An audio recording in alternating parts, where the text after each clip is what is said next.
When people think of a California road trip, they usually picture driving along the coast.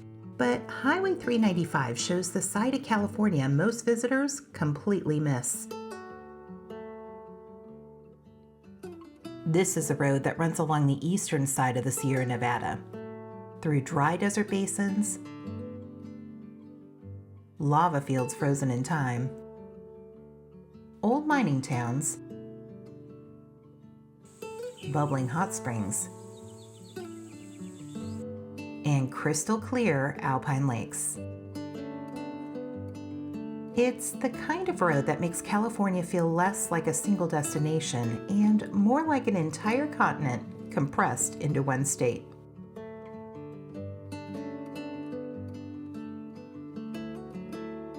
In this video, we'll drive the Highway 395 corridor from Southern California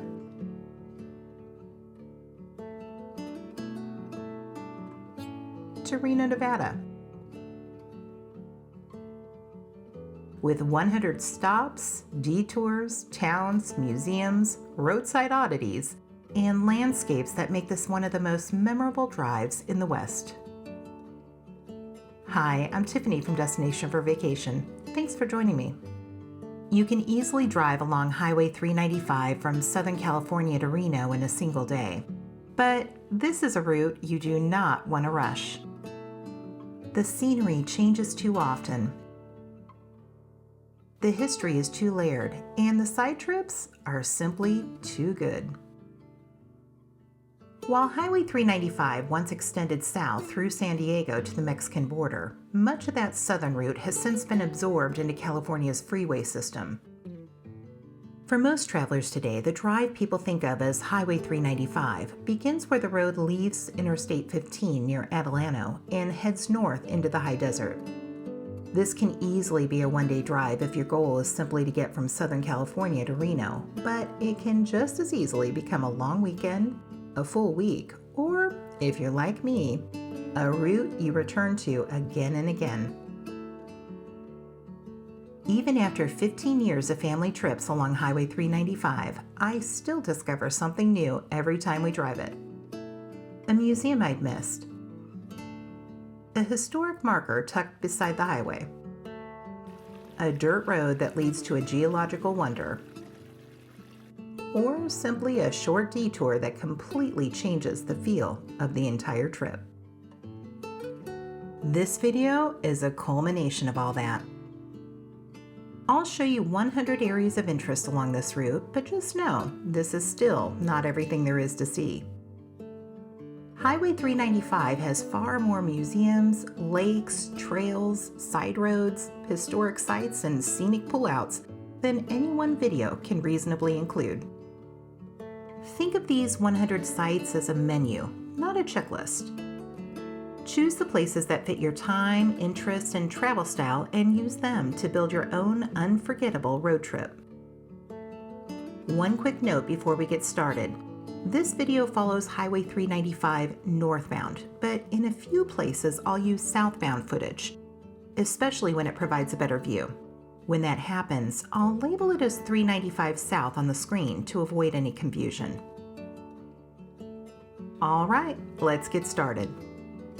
Most people start their Highway 395 road trip after taking the Interstate 15 exit in Adelanto. I used to do that, but that part of the drive didn't feel anything like the beginning of a great road trip. The first stretch between Adelanto and Kramer Junction was always something to endure rather than enjoy. Never-ending stoplights that weren't synchronized, traffic stuck behind semis, cars jockeying to get ahead before the road narrows. That is not the best introduction to one of the most beautiful and interesting routes in the West. So, I chose a better way to begin. Instead of taking 395 through Adelanto, I prefer to exit Interstate 15 a little earlier and take California Highway 138, which is a much more scenic route toward Boron, which is our first stop in this video. This route adds on about 13 more miles compared with taking the straight 395 route, but for me, the trade-off is well worth it. This route gives you less traffic headaches, more open desert, and a beginning that actually feels worthy of the drive ahead.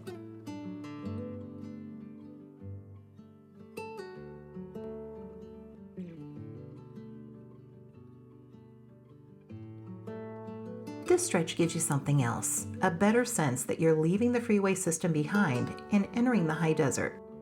Along the way, the route passes through Lake Los Angeles, which is interesting because there is no lake and it is nowhere near Los Angeles. The community actually sits more than 50 miles northeast of it, on the western edge of the Mojave Desert. It was first called Wilsona, after President Woodrow Wilson, and later Los Angeles Buttes, for the rock formations in the area. Then came the Antelope Valley land boom of the 1960s. Real estate developers bought up several thousand acres of this barren high desert, dug out a pair of artificial lakes around an old natural spring, and rebranded the entire development Lake Los Angeles, hoping the name alone would make buyers picture something closer to a lakefront resort than a dusty stretch of Mojave scrubland.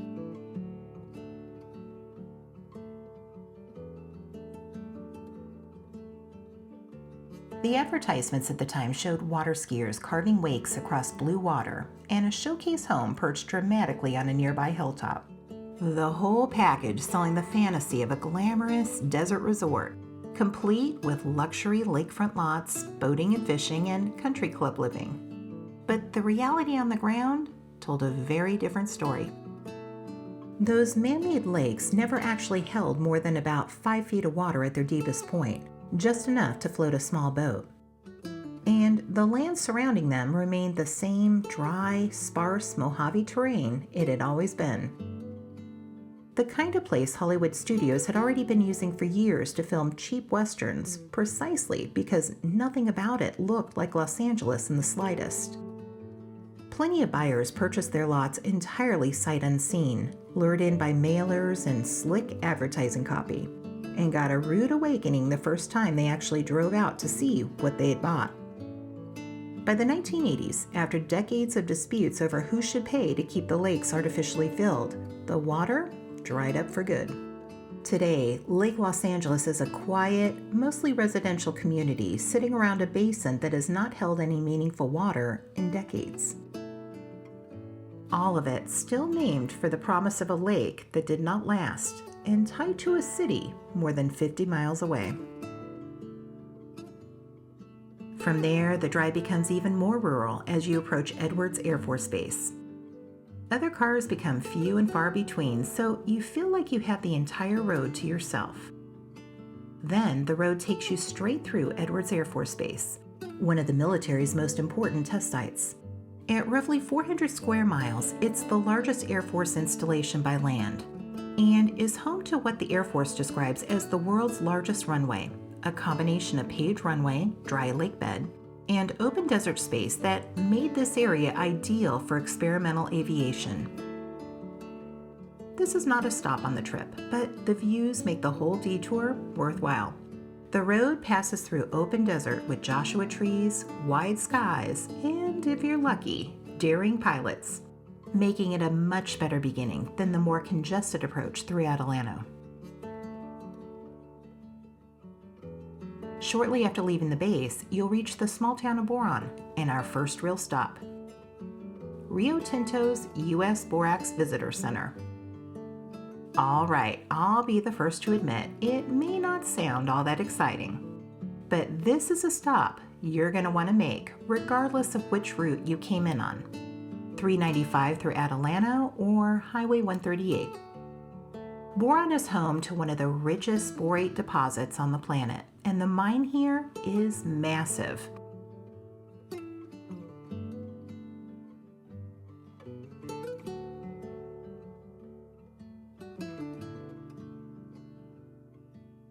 An almost lunar landscape of pale, terraced earth, which has been carved out of the desert floor over the better part of a century. This pit is still an active mine today, and you'll often see some of the haul trucks along the terraces.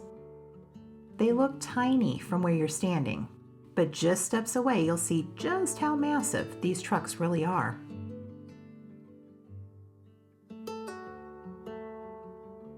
This mine in the middle of the Mojave Desert supplies most of the world's borates, used in everything from the glass in your cell phone screen to fiberglass installation. Inside, the displays trace the story of borax from a humble desert mineral into a household name. It's here that you'll learn the legend that gives this entire stretch of desert its identity: the 20 Mule Team. Back in the 1880s, borax was actually being hauled out of Death Valley after a prospector had stumbled across crystallized deposits. The nearest functioning railroad at the time was roughly 165 miles away in the town of Mojave. There was no practical way to move that much raw ore across that kind of distance except by wagon. So enormous wagons were built for the job. And 18 mules and 2 horses were hitched together into a single team stretching nearly 100 feet from nose to tail, dragging ore and supplies across some of the harshest, driest terrain anywhere in North America. Over the course of about 6 years, those mule teams hauled more than 20 million pounds of borax out of Death Valley without a single recorded breakdown along the route. Eventually, a railroad line was extended close enough to the operation, and the mule teams became unnecessary. But by then, the 20 Mule Team was famous for its rugged durability, and that kind of branding was far too valuable to abandon. So the company kept using it in advertising for decades afterward, and still uses it today. The visitor center itself is free to enter. A life-size replica of the wagon train sits right near the entrance. You can actually walk the length of it and get a sense of scale that photographs alone never quite capture. This is one of the most important borax mining areas in the world, and for travelers beginning a Highway 395 journey, it makes an ideal first stop because it immediately introduces one of the major themes of this route. The desert had something people wanted. The challenge was getting it out.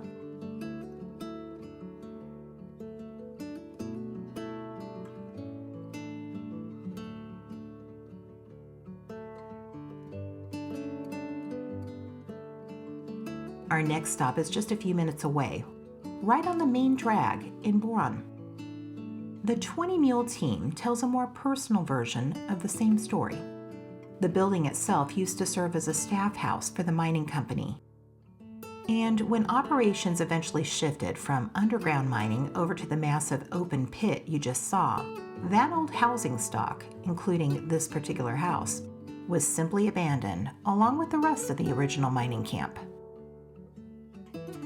In the early 1980s, the residents of Boron banded together, organizing fundraisers and community potlucks to renovate the building and give their town a proper museum. Walking through it today feels like wandering through someone's well-organized attic. Vintage mining equipment scattered across the yard outside. A recreated 1930s company kitchen, complete with original utensils. Antique hairstyling tools that look a little painful by modern standards. And small personal stories about the actual families who lived this history.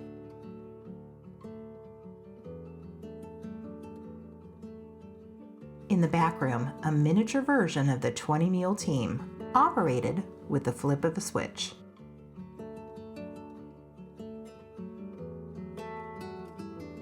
The museum's free to enter, though donations are always welcomed.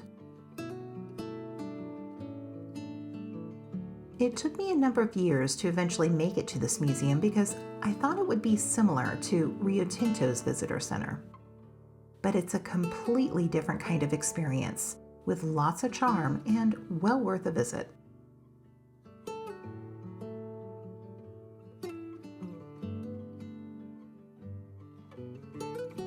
Right next door to the 20 Mule Team Museum is the Boron Aerospace Museum. And at first, it may seem like a strange pairing. Borax mining on one side, aerospace history on the other. But in Boron, the two stories belong together.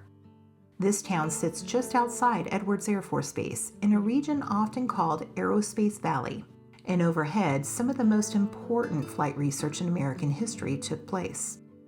The sound barrier was broken at Edwards. The X-15 rocket plane was tested here.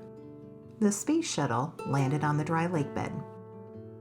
For decades, this part of the Mojave Desert was where experimental aircraft were sent to prove what they could do.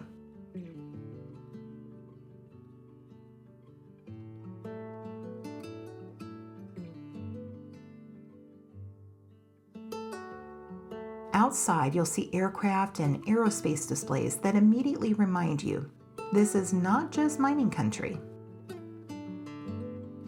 Inside, the exhibits focus on flight research tied to Edwards, NASA Armstrong, formerly Dryden, and the Antelope Valley. It's not a polished, big city aviation museum, and that is part of the charm. This feels more local, more personal, the kind of place where the displays are not just about machines, but about the people who lived near them, worked around them, heard them overhead, and understood that history was being made in the skies above their town. And that's the part I like about stopping here. Boron may be known for what came out of the ground, but the museum reminds you to look up. Because in this part of the desert, history was not only mined from below, it was tested in the air above. From Boron, you have another route choice to make. The most direct way is to take Highway 58 east toward Kramer Junction and head north on Highway 395. That road runs straight through Johannesburg, Randsburg, Etolia, and Red Mountain, towns that once pulled more gold and tungsten out of these hills than half of California combined. The other choice, taking Highway 58 west and then connecting to Highway 14 through California City, where the desert turns the color of a sunset and just sits there, holding it all day long. 20 years ago, Highway 395's mining towns may have been the more interesting choice, and you'll often see them as a recommended stop in Highway 395 guides.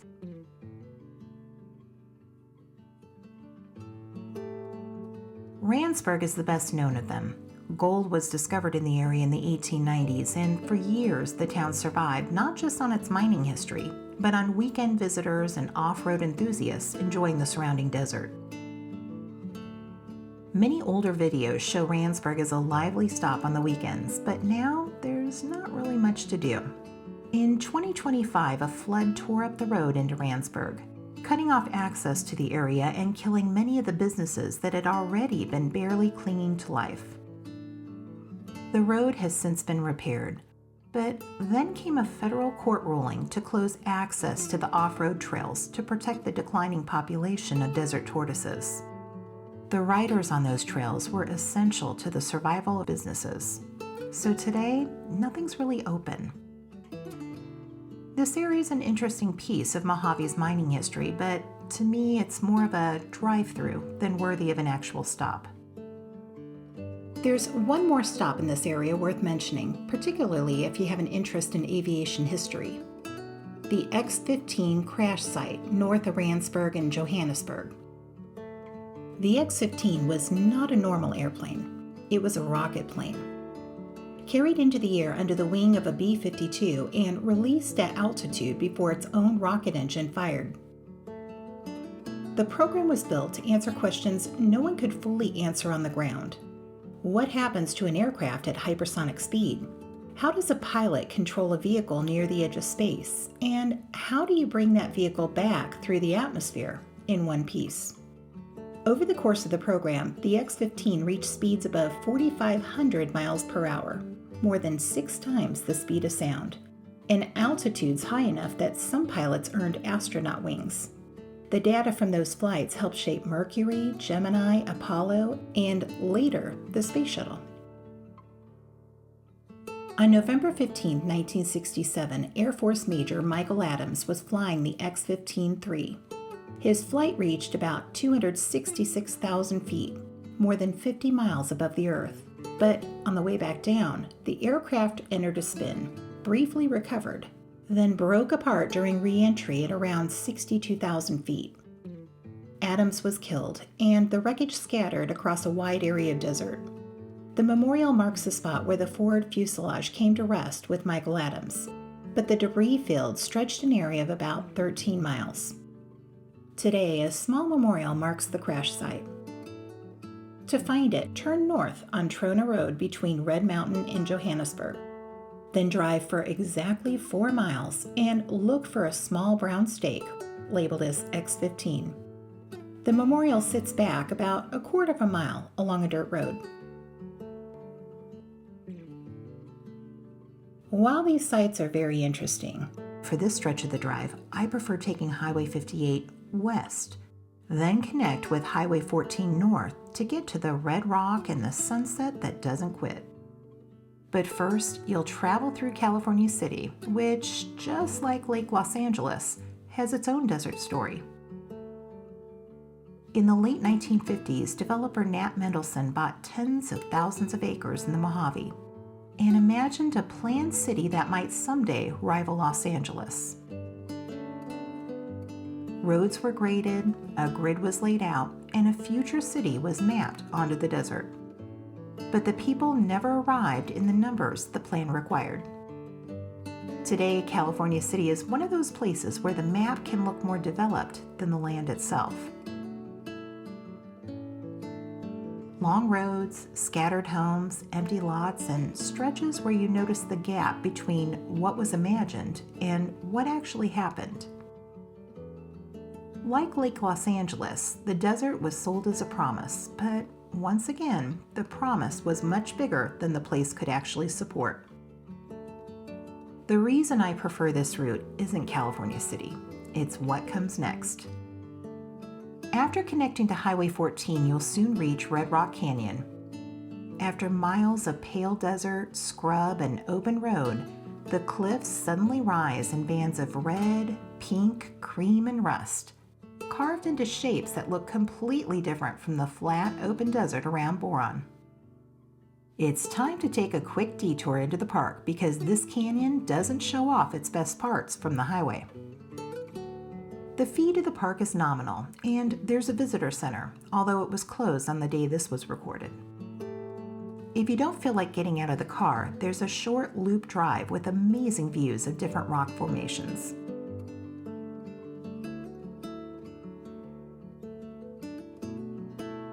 Wind and water formed this, millions of years of it, cutting down through the same soft rock that in places has given up fossils old enough that paleontologists have been digging here since the 1930s.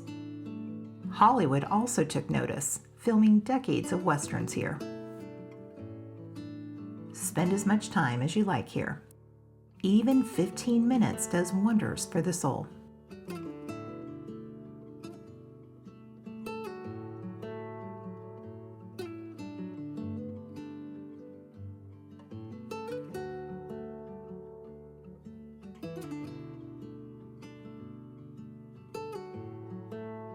After Red Rock Canyon, stay on Highway 14 and continue north toward Inyokern. This stretch is one of the reasons I like this route so much. An open road with no real traffic to speak of, and for long stretches it feels like you have the entire desert completely to yourself. Soon, you'll start to see signs of the Sierra Nevada mountains. Eventually, Highway 14 closes in on Highway 395. Both will take you to our next stop, the Indian Wells Brewing Company. This is not just any brewery dropped along the highway for travelers who need a break. There's a lot of history here. In 1849, a group of gold rush travelers, known as the Manly Jayhawker Party, stumbled out of Death Valley after 5 days without finding water. But here, they finally succeeded. This was Indian Wells Spring, a water stop along early desert travel routes. In the 1860s, this same area became a stage and freight station for traffic moving between Los Angeles and the Coso and Cerro Gordo mines.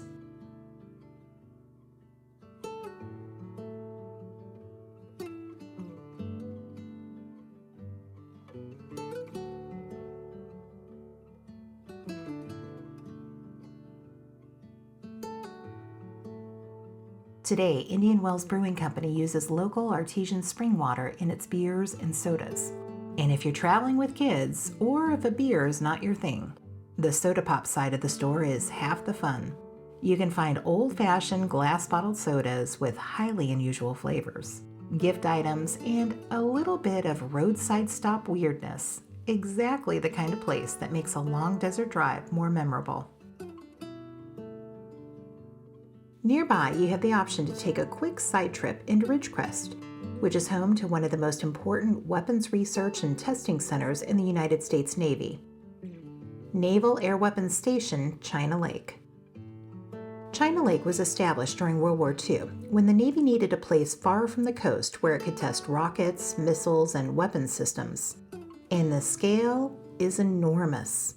China Lake is the Navy's largest single land holding, spread across more than 1 million acres of desert and rangeland. It was here in 1946 that physicist William McLean started chasing an idea: a small rocket that could find a jet engine solely by its heat. By 1950, it had a name: Sidewinder, after the rattlesnake that lives in the same desert, the one that hunts at night using nothing but heat. It went into service in 1956 and is still in service now, 70 years later, in the hands of more than 24 countries, over 110,000 of them built, the most copied air-to-air missile ever made. But as fascinating as its history is, unless you have military clearance, you're not going to be able to experience anything on base. What you will find in Ridgecrest are a decent selection of restaurants, shops, and chain motels, along with 2 museums telling 2 different halves of this desert story. The Maturango Museum explores the half that came first: the Upper Mojave Desert's geology, animals, plants, native history, mining, and the landscape around the Indian Wells Valley.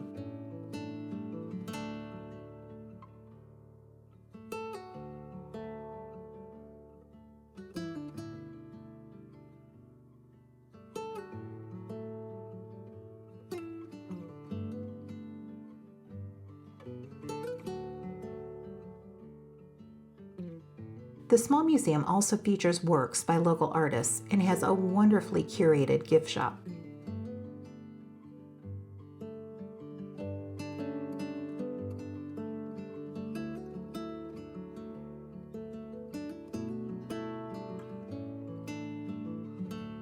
Out on the nearby Cosa Range are some of the largest collections of ancient rock art in North America.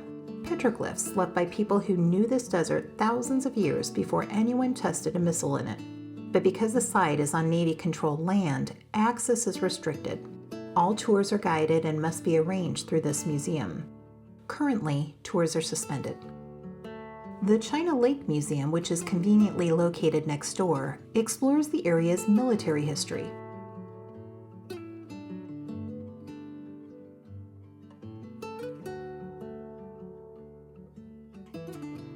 Unless you have a specific interest in military history or the China Lake area, I don't consider Ridgecrest a must-do detour like I do the town of Boron, but I did enjoy my visit. There's another optional detour about 20 miles further east from Ridgecrest worth mentioning: Trona Pinnacles. More than 500 tufa spires rising out of the dry Searles Lake Basin formed underwater long before the desert was dry. You'll be adding on about an hour to your trip to see it, but many visitors consider it well worth it.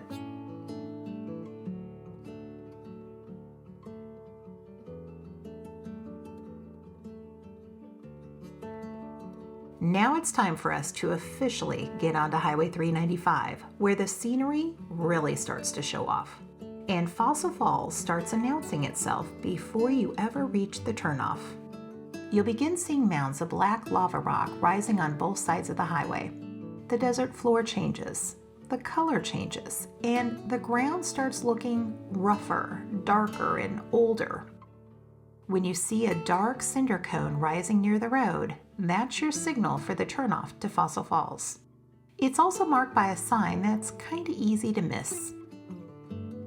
The turnoff is short and the dirt road is typically manageable for cars. However, this time it was much rougher than I've ever experienced before, with plenty of ruts, so you'll want to take it slowly. But the payoff is well worth it. The name Fossil Falls is a bit misleading. You'll see no fossils here, and there is no waterfall. What you'll find instead is the stone memory of a much wetter landscape. Thousands of years ago, water from the Owens River system moved through this area. At the same time, lava from the nearby Coso volcanic field spread across the land. When that rushing water met the dark basalt, it carved through it, smoothing it, polishing it, and left behind chutes, potholes, slots, and rounded surfaces that look almost sculpted. So Fossil Falls is not a waterfall you come to see, it's a waterfall that used to be. From the highway, this stretch of desert can look dry, open, and fairly still. Then you step out of the car, walk a short distance, and suddenly the ground tells a completely different story. Lava, water, pressure, erosion, and time, all recorded in the black volcanic rock below.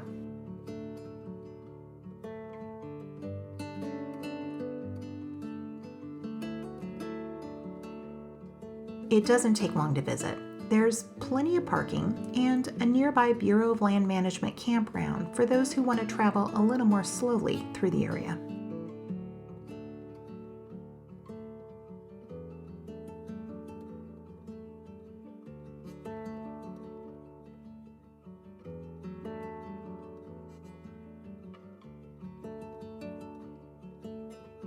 Fossil Falls is a place that shows you the shape of water long after that water is gone.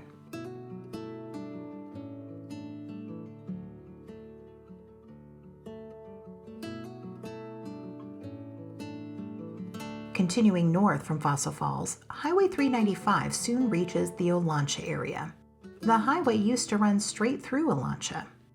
For years, it was one of those small highway towns you passed straight through because the road gave you no other choice. Travelers slowed down, watched their speed, passed a few businesses, and kept driving north toward Lone Pine, Mammoth, Reno, or wherever the day was taking them. But that doesn't happen anymore. A newer alignment of 395 carries you around the town now, which is great for your drive time, but not for Olancha. One of the longtime roadside stops here was Gus's Fresh Jerky. If you drove 395 often, you probably knew the signs before you knew the building. It was one of those classic road trip places. Jerky, snacks, and enough odd roadside appeal to make you pull in even if you hadn't planned to stop. With the bypass now carrying much of the traffic around town instead of through it, Olancha is much quieter. Gus, seeing the signs, did the sensible thing and opened up a second location in Lone Pine.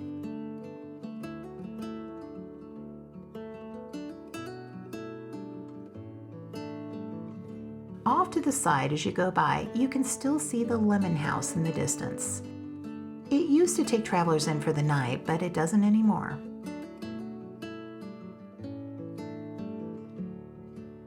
Olancha is a reminder of how much a highway shapes a town. Put the road through the middle of a place, and every traveler becomes a potential customer. Move the road around it, and the town suddenly has to find a reason to be found. Just north of Olancha, the road begins to show you what happens when the thing that moves isn't the highway, but the water. This brings us to Owens Lake, or what's left of it. Today, from Highway 395, Owens Lake can look more like a broad, pale lake bed than an actual lake. You may see shallow water in places, dust control ponds, salt flats, mineral colors, and a wide open basin sitting beneath the Sierra Nevada on one side and the Inyo Mountains on the other. But at one time, this was filled with water, a large, shallow saline lake fed by the Owens River.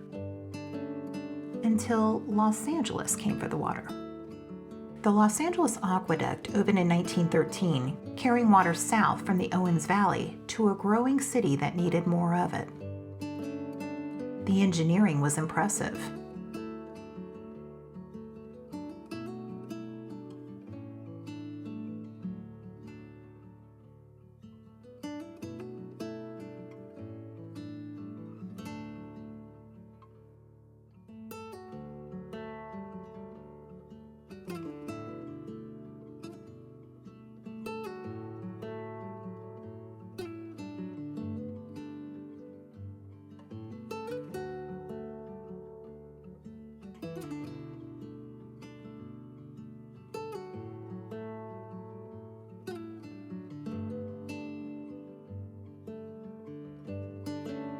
consequences?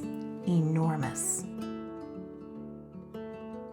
By the 1920s, Owens Lake had largely dried into a salt flat, and what had once been a lake became one of the most famous environmental scars in California history. And the story didn't end when the water disappeared. The exposed lake bed became a major source of dust pollution, with wind lifting fine alkaline particles into the air and carrying them across the valley. For decades, the lake bed wasn't just a dry reminder of where water used to be. It was an ongoing public health and environmental crisis. Today, parts of the lake bed are managed with dust control projects, shallow flooding, managed vegetation, and other methods meant to keep the dust down. Today, the city of Los Angeles spends well over $1 billion pumping water back across sections of the lake bed. Not to refill the lake, but simply to keep the dust down.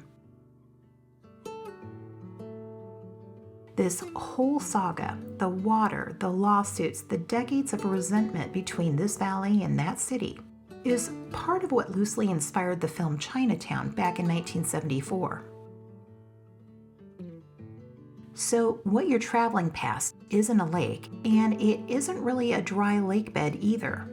It's something in between, kept that way on purpose by the same city responsible for draining it in the first place.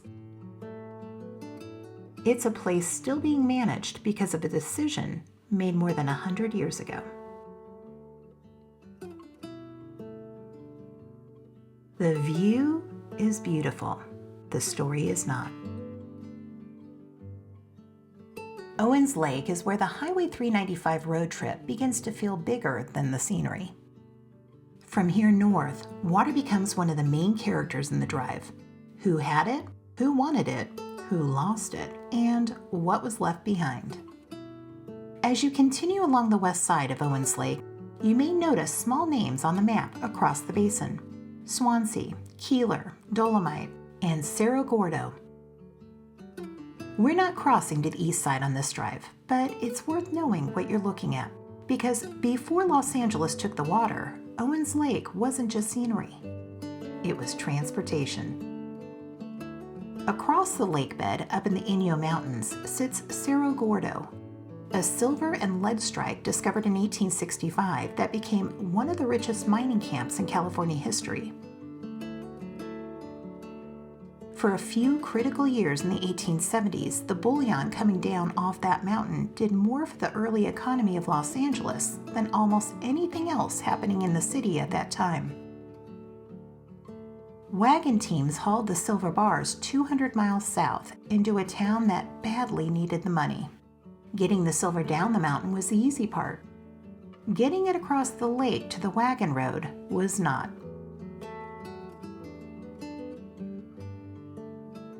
The route around Owens Lake took 3 days.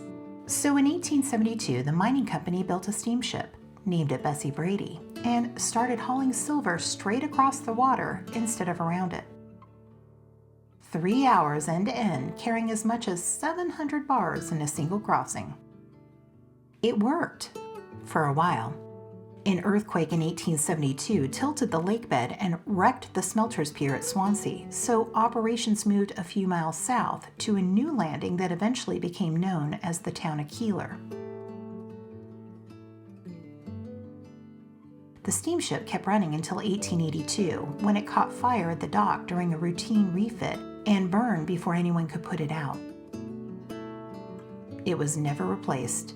The following year, a railroad reached the valley, so nobody saw much point in building a second boat.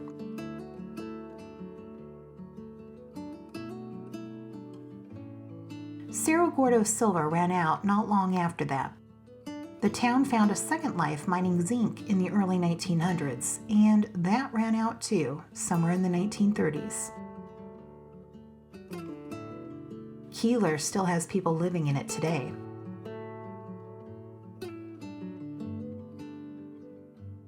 Swansea and Cerro Gordo mostly don't. But even after the lake dried, Owens Lake did not stop being useful to industry. Today, U.S. borax, part of Rio Tinto, mines trona from the dry lake bed.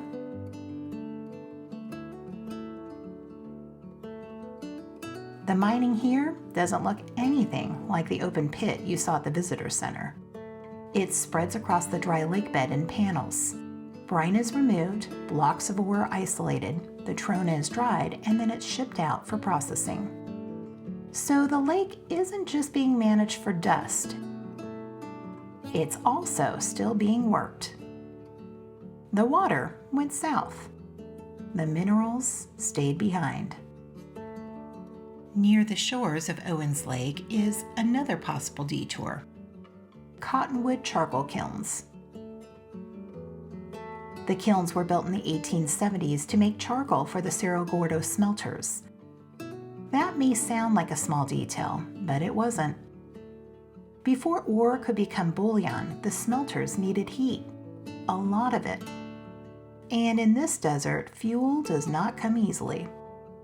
By the early 1870s, the mountains around Cerro Gordo had already been stripped of anything worth burning. So the company went looking elsewhere and found it up in Cottonwood Canyon on the Sierra side of the valley. In 1873, they built a sawmill and a flume to bring timber down out of those mountains, and 2 brick kilns near the lakeshore to slow burn that wood into charcoal. From there, it crossed the lake the same way the silver did, loaded onto the Bessie Brady, hauled up the other side of the mine that needed it to turn ore into silver and lead. The kilns still exist, somewhat.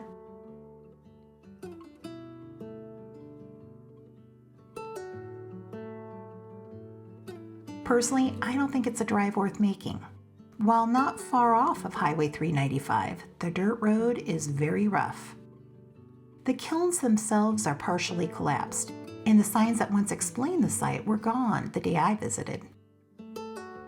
So, in my opinion, I don't think this one's worth the detour. The story is good, but what's left to see at the end of the road isn't.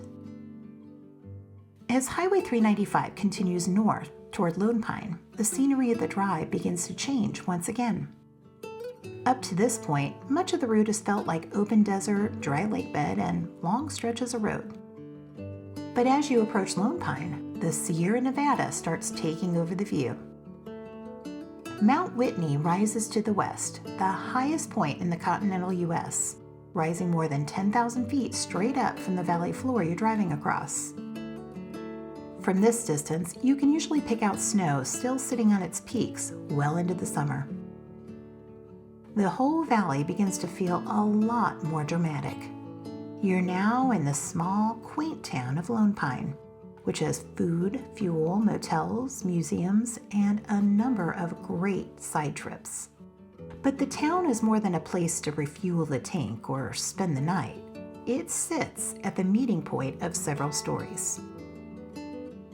To the west are the Alabama Hills and Mount Whitney.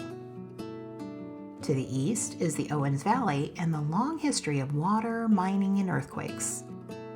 And right through the middle runs a town that has been tied to Hollywood for more than a century. And that's why Lone Pine is well worth exploring. Not because it's large, but because so much is gathered around it. As you drive into Lone Pine, one of the first things you'll notice is the Museum of Western Film History. Long before most travelers knew the Alabama Hills as a recreation area, Hollywood filmmakers knew them as a backlot. In 1920, a film crew came out to shoot a silent western called The Roundup and used the Alabama Hills as the backdrop. Mostly because nothing else nearby looked anything like it. After that, the cameras kept coming. More than 400 movies and 100 television productions, spread out over the century since. Just a few blocks west, the Alabama Hills rise out of the valley in rounded, weathered boulders, with the Sierra Nevada behind them and Mount Whitney standing above it all. A director could point a camera almost anywhere out here and get a setting that looked like the Old West, even when the crew was only a few minutes from town.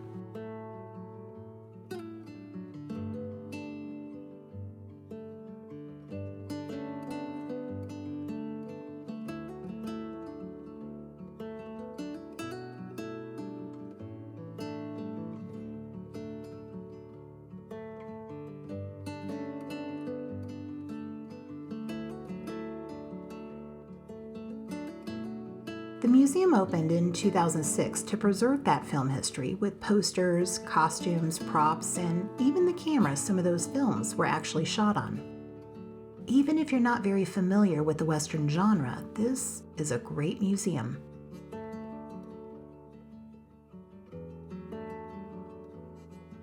Once you understand how often Hollywood used the Alabama Hills, you stop seeing them as just strange rocks outside of Lone Pine and start seeing them as one of the most filmed landscapes in California.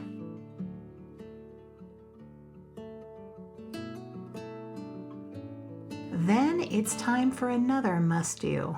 Drive into the Alabama Hills yourself. There are a few different options to explore the area, but my favorite is the loop using Horseshoe Meadows and Tuttle Creek roads. Both roads are paved.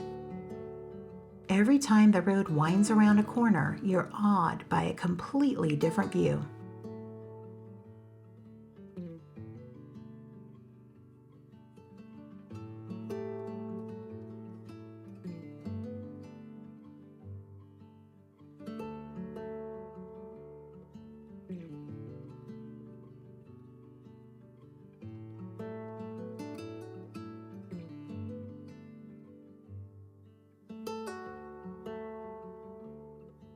Movie Road, sometimes called Movie Flats, is popular for those looking for specific filming locations.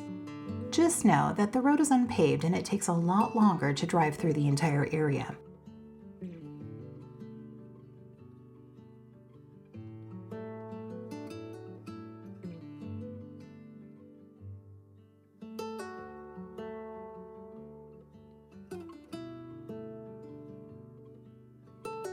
But both drives are well worth taking at least once. If you're pressed for time, stick with the loop. At night, with no real light pollution out here, these same hills turn into one of the better places on the whole drive to just stop and do a little stargazing. And one of those great spots for stargazing happens to be the same spot where a Hollywood crew once turned one corner of these hills into northern India in 1938. The film was Gunga Din, based on a Rudyard Kipling poem from 1890, starring Cary Grant and Douglas Fairbanks Jr. RKO built sets directly into the rocks, brought in hundreds of horsemen for the battle scenes, and housed the entire cast and crew in a tent city off a movie road for the weeks it took to shoot it.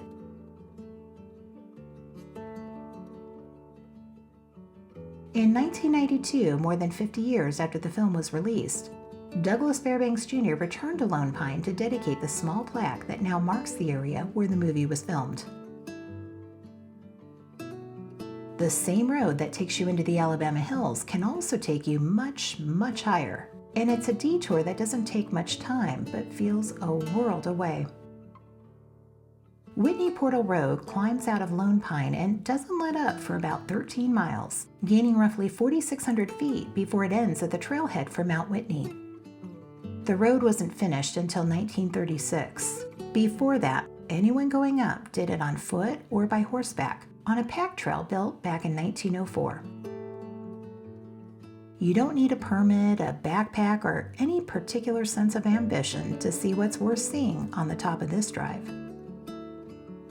Lone Pine Creek Falls drops right at the edge of the parking area, visible from the pavement, no hike required. Most people hear it before they see it.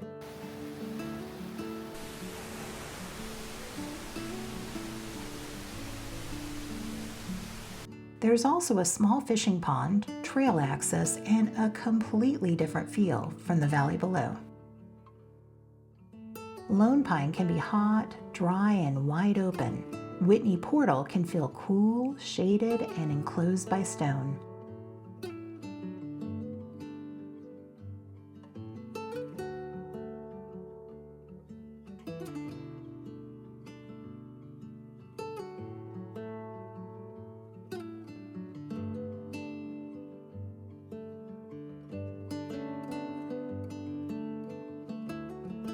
After coming back down from Whitney Portal, Lone Pine is a good place to stop for food before continuing.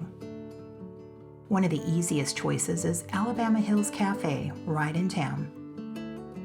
It's open for breakfast and lunch with sandwiches, baked goods, and the kind of portions that make sense after a morning of driving, hiking, or wandering around the Alabama hills.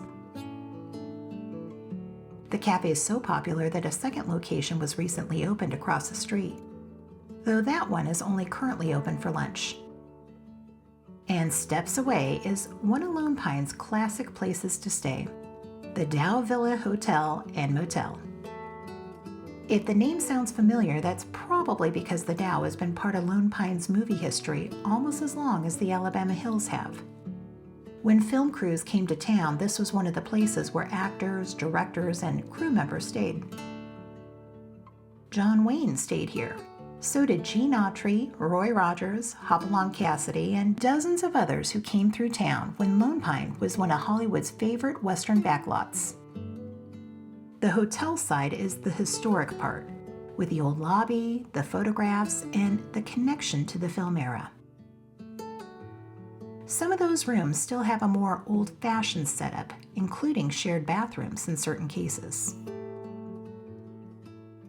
The motel side is a different experience. Larger rooms, more updated, and, in my opinion, the better choice if you want comfort and convenience more than historic atmosphere. For this trip, we stayed on the motel side, and it was clean, comfortable, and easy. Exactly what you want in a town like Lone Pine.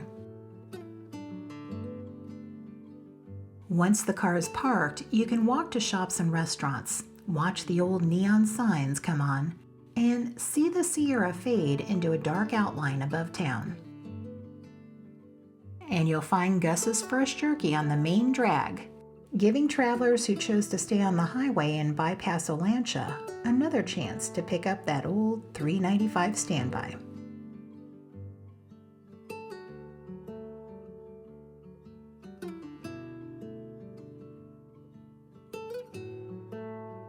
For dinner, Margie's Merry-Go-Round is a solid choice.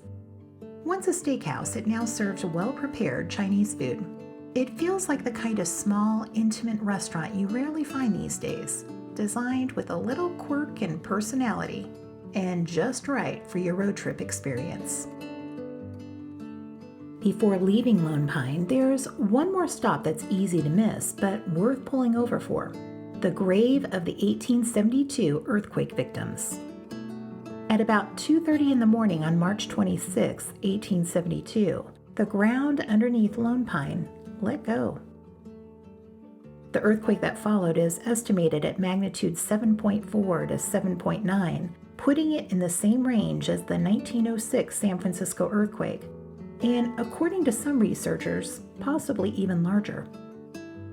Of the 59 buildings in town, most of them adobe, 52 came down.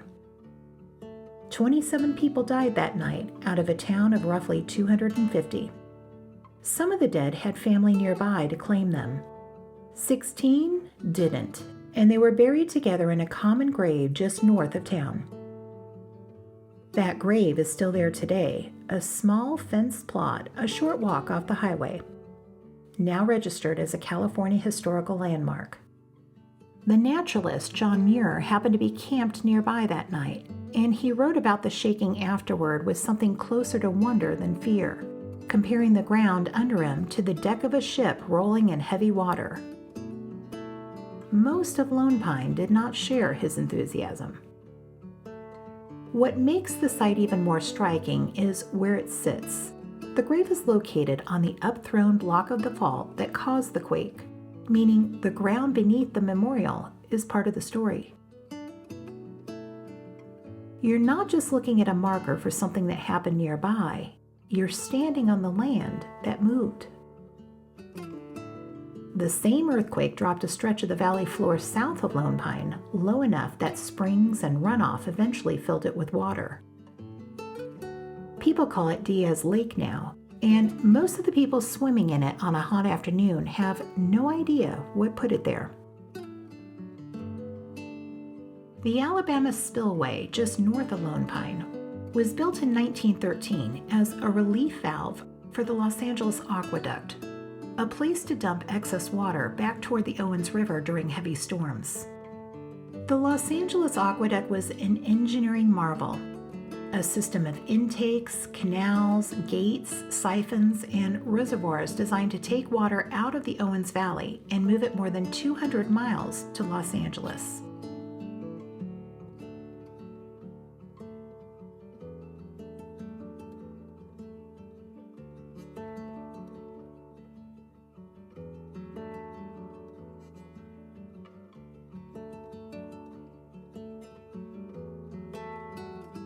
It's the reason water became the central conflict in this valley, and the Alabama Gates became one of the flashpoints in this conflict.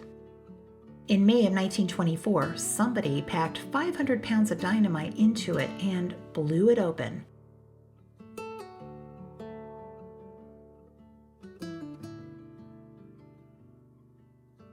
Nobody was ever charged. 6 months later, the protests got a lot less secretive.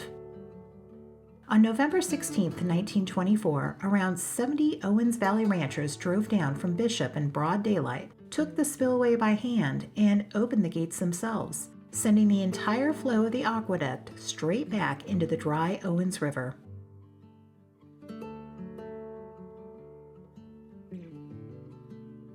They held it for 4 days.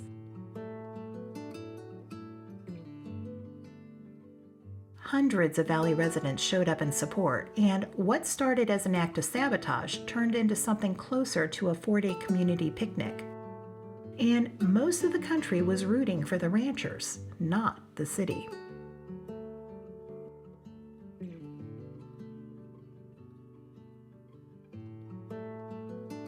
It didn't end the water wars. Los Angeles got its water back, and the valley never really did. But for 4 days in 1924, this stretch of concrete was the most talked about spot in the state. And the water wars didn't end at the spillway. A few miles north, the same land Los Angeles fought so hard to control became the site of something far worse. The land under Manzanar already belonged to Los Angeles before any of this happened. It used to be an apple orchard town, which is what the name means in Spanish. Then the city bought up the water rights in this valley, the same water rights we've been talking about for a while now. So by 1929, the orchards were gone, and so was the town. The land sat empty for more than a decade, until the federal government needed somewhere remote enough to put 10,000 people. After the attack on Pearl Harbor, President Roosevelt signed Executive Order 9066 on February 19, 1942. Within weeks, the government began forcibly relocating Japanese Americans off the West Coast, 2/3 of them American citizens by birth, and Manzanar was the first of 10 camps built to hold them. Roughly 90% of the people sent here came from Los Angeles, the same city that already owned the ground they were standing on. The setting is part of what makes this place so powerful. The Sierra Nevada rises just beyond the camp. The view is beautiful, but beauty didn't make this place any less harsh. People lived here through dust, extreme heat, cold, and the daily humiliation of being confined by their own government without due process. At its peak, more than 10,000 people lived inside a 1 square mile barbed wire fence compound, watched over by 8 guard towers, and barracks built from tar paper and wood that did almost nothing against summer heat or winter wind.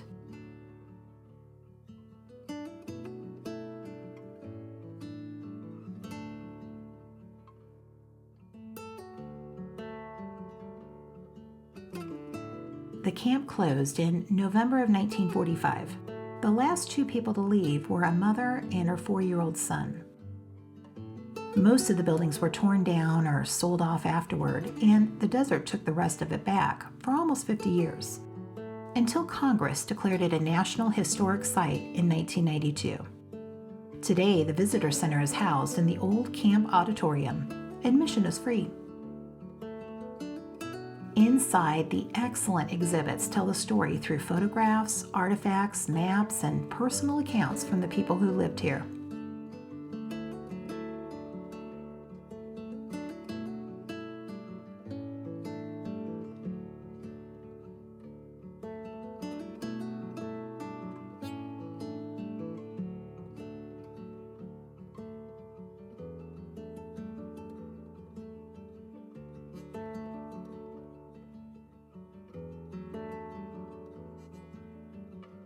Outside, you can drive the self-guided auto tour through the campsite. You'll see reconstructed barracks,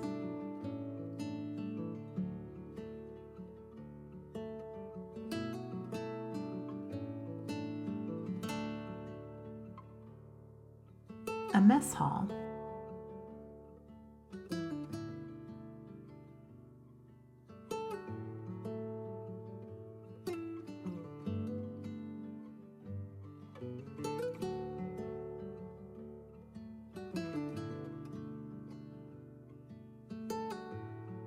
small cemetery where some of those who died here are still buried.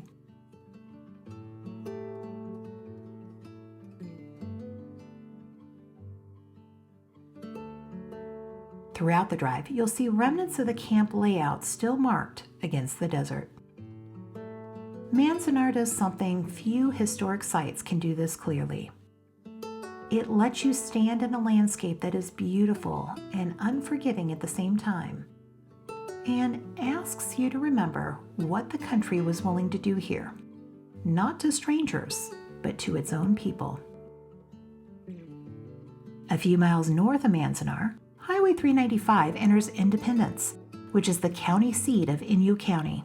It has a feeling of a town that has seen a great deal of history pass by without ever becoming very large. Back in 1910, this stretch of road wasn't called Highway 395 yet.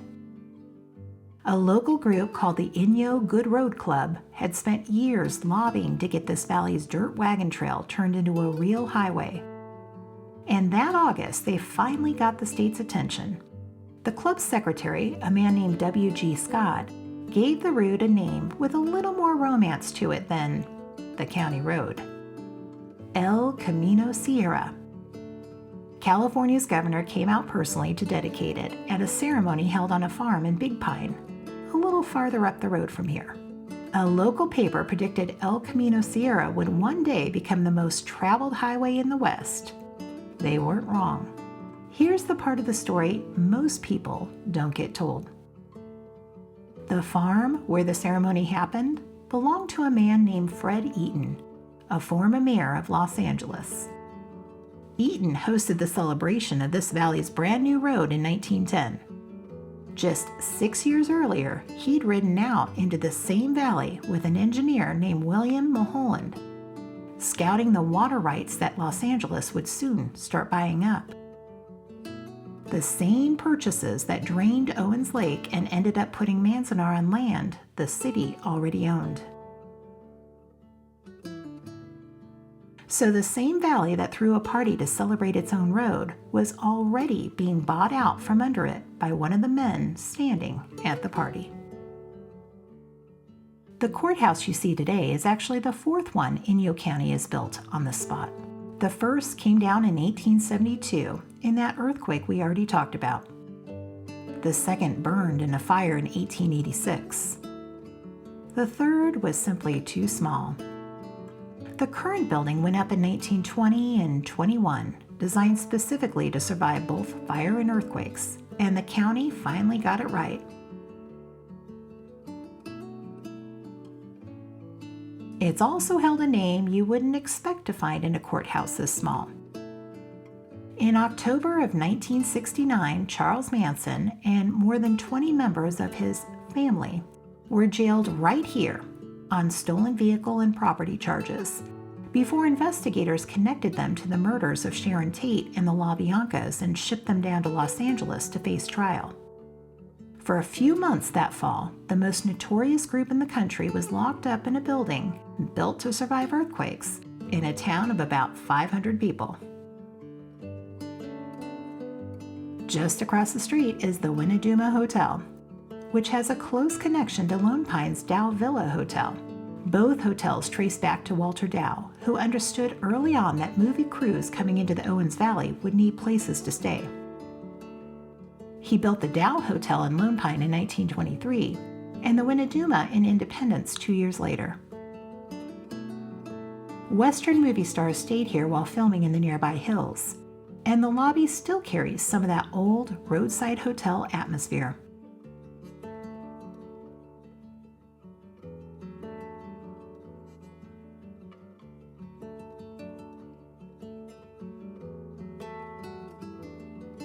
According to local lore, Bing Crosby used to sit at the hotel's piano and sing.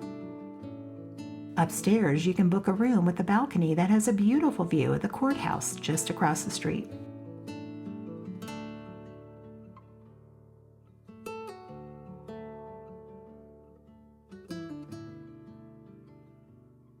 Behind the hotel, you can visit the Eastern California Museum, which holds what's considered to be the best collection of Owens Valley and Eastern Sierra history along this route. Independence is not a long stop for most travelers. In fact, many people drive right through.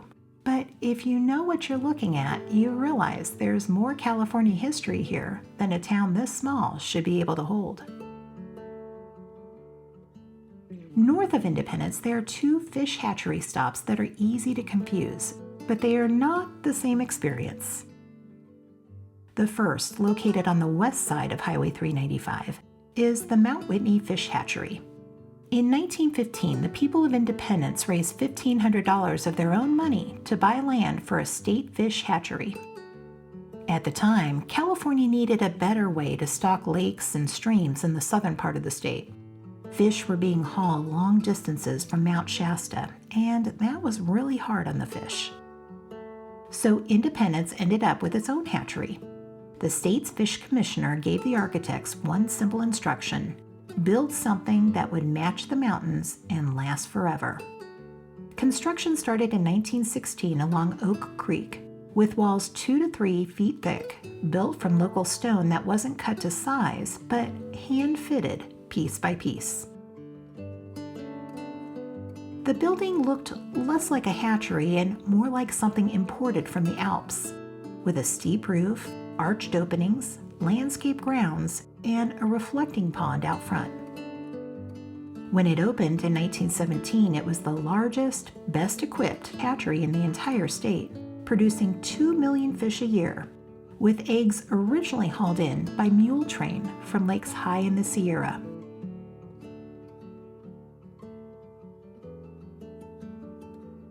Starting in 1918, this hatchery became the only source of golden trout eggs anywhere in California. The golden trout is the official state fish, and at the time existed almost nowhere outside a handful of high alpine lakes. In 1931, the hatchery traded 25,000 of those golden trout eggs to Colorado in exchange for 30,000 eggs of the Colorado River cutthroat trout, which got planted in remote lakes nearby in the Sierra. Over the following decades, the original cutthroat population back in Colorado nearly disappeared, lost to habitat loss and interbreeding. The transplanted fish up in the Sierra never had that problem. So in 1987, California sent 50 of its own pure cutthroat trout back to Colorado to help restock the very state that had given them to us in the first place. The hatchery itself stopped producing fish in 2008 after a wildfire scorched the hillside above it, and a thunderstorm the following summer sent a wall of mud and debris straight down into the ponds. Today, the building survives as a museum and interpretive center rather than a working hatchery. It's a quiet park-like stop, good for a short walk, a few photos, and a look at one of the more unexpected buildings along this part of 395. But if you want to see an active hatchery, keep driving. The Golden Trout program didn't disappear when Mount Whitney closed. It just moved about 10 miles up the road to Black Rock.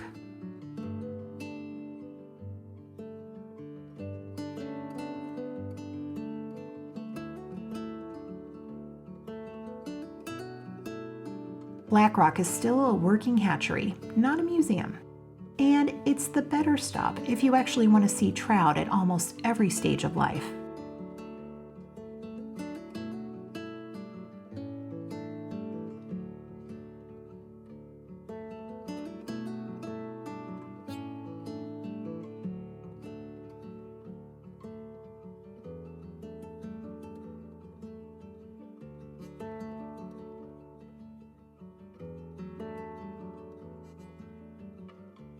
It typically raises rainbow trout for stocking lakes and streams across the region, holds brood stock through to adulthood, and still collects the golden trout eggs that used to come from Mount Whitney, keeping California's beautiful state fish going the same way it has for more than a century, just from a different location down the highway.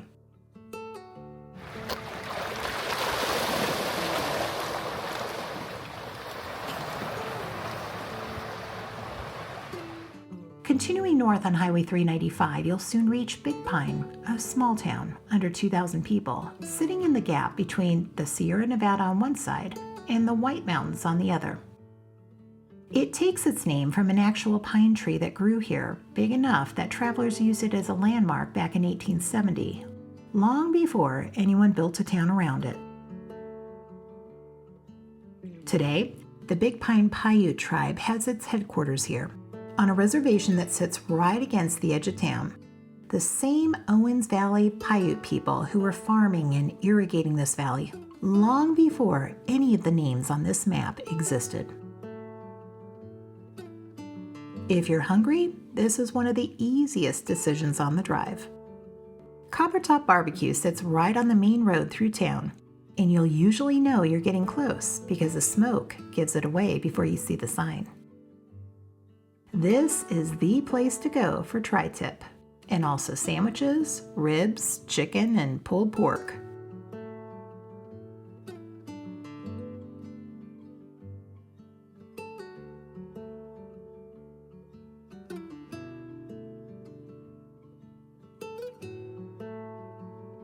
If you come after hours, Copper Top has added one of the more useful inventions on the route: a 24-hour barbecue vending machine. Because apparently, even smoked meat has learned how to survive Highway 395 after dark. Nearby, you'll find the turnoff for the ancient Bristlecone Pine Forest. This road climbs into the White Mountains toward the home of some of the oldest living trees on the planet. A few of them over 4,000 years old. One of them believed to be among the single oldest living things on Earth.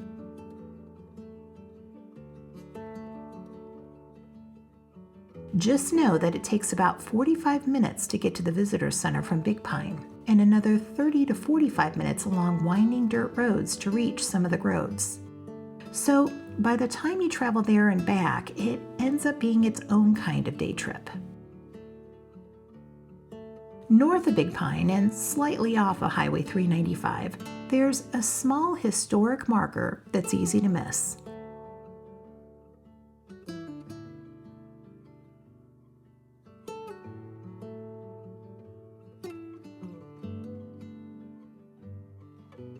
Zurich Station. In 1884, a station was established here as a freight and passenger stop on the Carson and Colorado Railway, the narrow gauge line people around here called the Slim Princess. It served Big Pine and the county east of town, carrying passengers, freight, ore, supplies, and all the practical things that kept remote places connected before highways did the job. Originally, the station was called Alvord, but the name changed to Zurich in 1923. The railway agent stationed here had a wife who had immigrated from Switzerland, and she took one look at the snow sitting on the Sierra and decided the place reminded her enough of home to ask for a new name.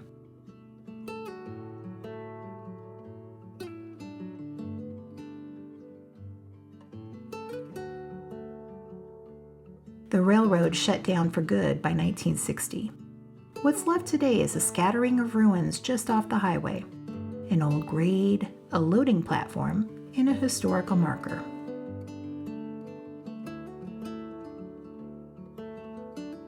As you continue north toward Bishop, look east, and you may see large radio dishes scattered across the valley floor. That's the Owens Valley Radio Observatory, a Caltech research facility that studies the universe through radio signals instead of visible light. It's a private working observatory, but public visits are sometimes offered through scheduled tours or open house events. A little farther north, Highway 395 reaches Keogh's Hot Springs, which has been operating since 1919, when a Bishop grocery store owner named Philip Keogh bought the property and decided this stretch of naturally hot water deserves something nicer than a livestock trough. Throughout the 1920s and 30s, Keogh's became the social center of the entire Owens Valley.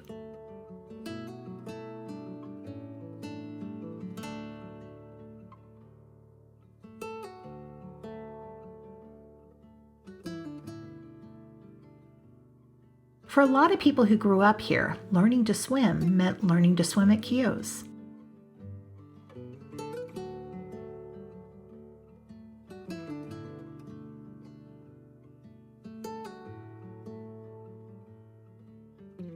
Keogh's is home to the largest natural hot springs pool in the Eastern Sierra. The water itself comes out of the ground at well over 120 degrees, far too hot to get into directly. So it gets sprayed through the air on its way into the pools, cooling as it falls.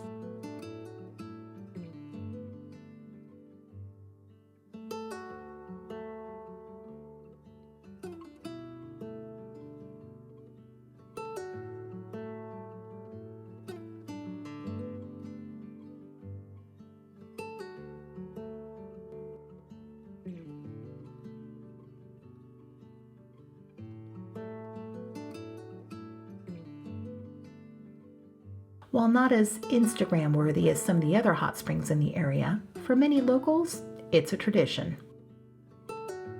From here, it's only a short drive into Bishop, which feels completely different from the smaller towns we've been passing through.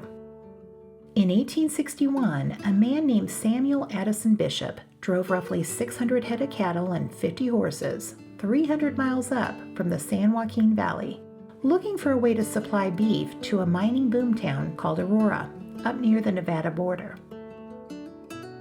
He found good grazing land along a creek in the northern Owens Valley and decided the long drive wasn't worth repeating. The creek got his name. Eventually, so did the town that grew up around it. This town has long been a gathering point. The Paiute people were here long before the highway, and mule packing became part of its identity.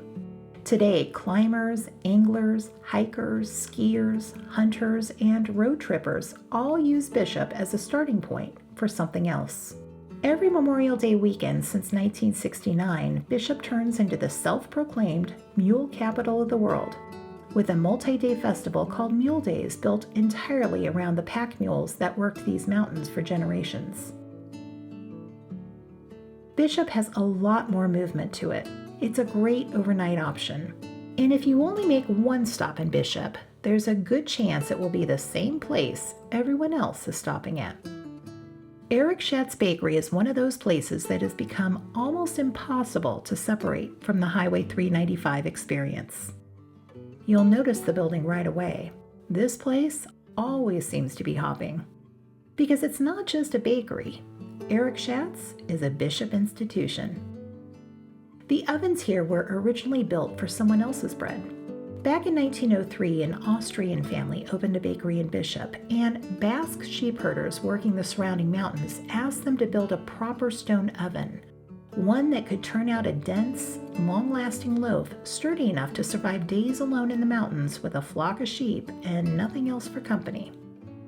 That bread became known as sheep herder bread, and it's still the thing the bakery is famous for today. In 1950, a Dutch immigrant named Jacob Schat, who went by Jack, found work at that same bakery. Baking ran in his family going back to 1893 in the Netherlands, and Jack himself had baked for the Queen of Holland. But then the Second World War arrived. Jack joined the Dutch resistance, helping hide Jews from the Nazis. After the war, watching Soviet influence spread across Eastern Europe, the family decided Holland wasn't safe enough either, and in 1947 they left for California for good. Getting a bakery started in America wasn't easy. Jack applied for a loan to buy the bakery in Bishop and got turned down 8 separate times. He finally got the money, not from a bank, but from a friend back in Southern California who offered up his own collateral, telling Jack that his word alone was good enough. Jack eventually bought the place outright, had 6 children, and named the business after one of them, Eric, who ran it until he died in 2021. The numbers involved in this bakery are astounding for a town this size. Schatz bakes roughly 25,000 loaves of bread per day, something like 6 times the entire population of Bishop. Every single day, in a town of under 4,000 people. Schatz is popular, busy, and very well known, but sometimes places become popular for a reason, and Schatz is one of them. From Bishop, one of the best side trips heads west on Line Street, which becomes Highway 168 as it climbs into Bishop Creek Canyon. And this drive changes quickly.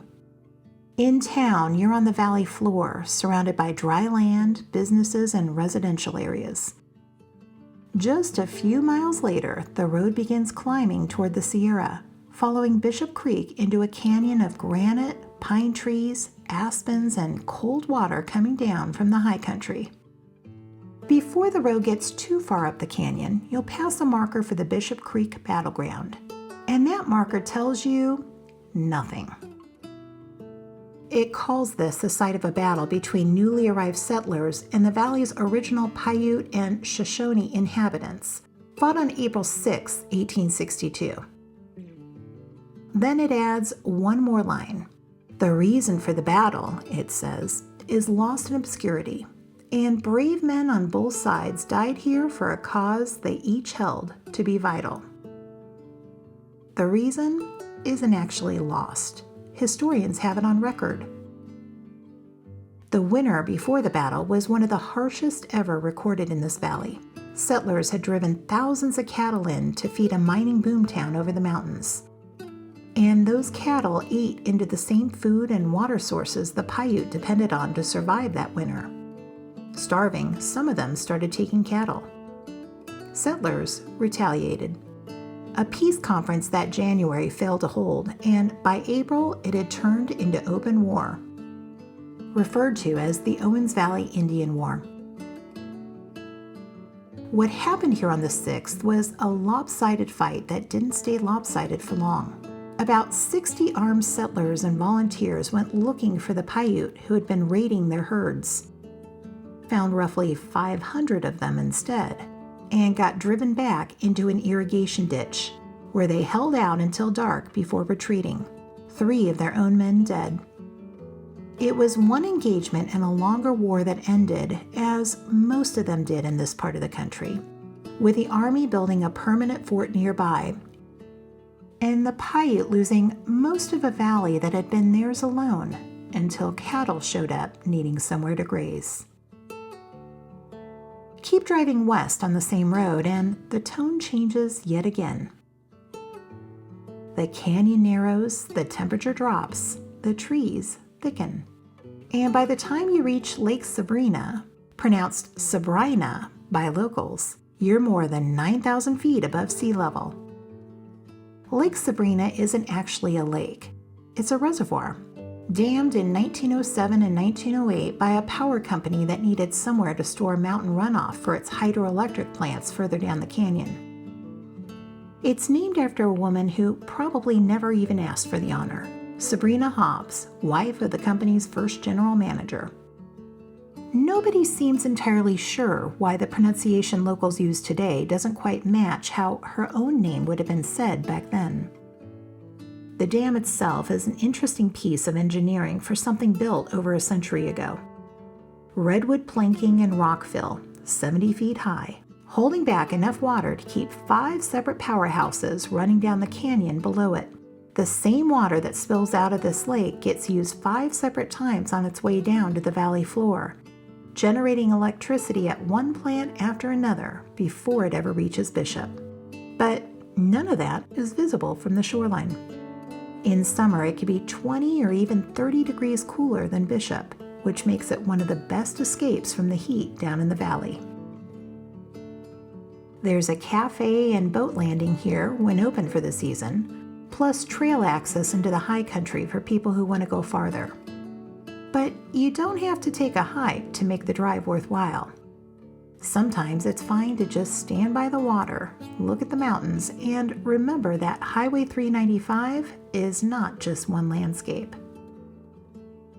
Down below, it's desert. Up here, it's an alpine fantasy.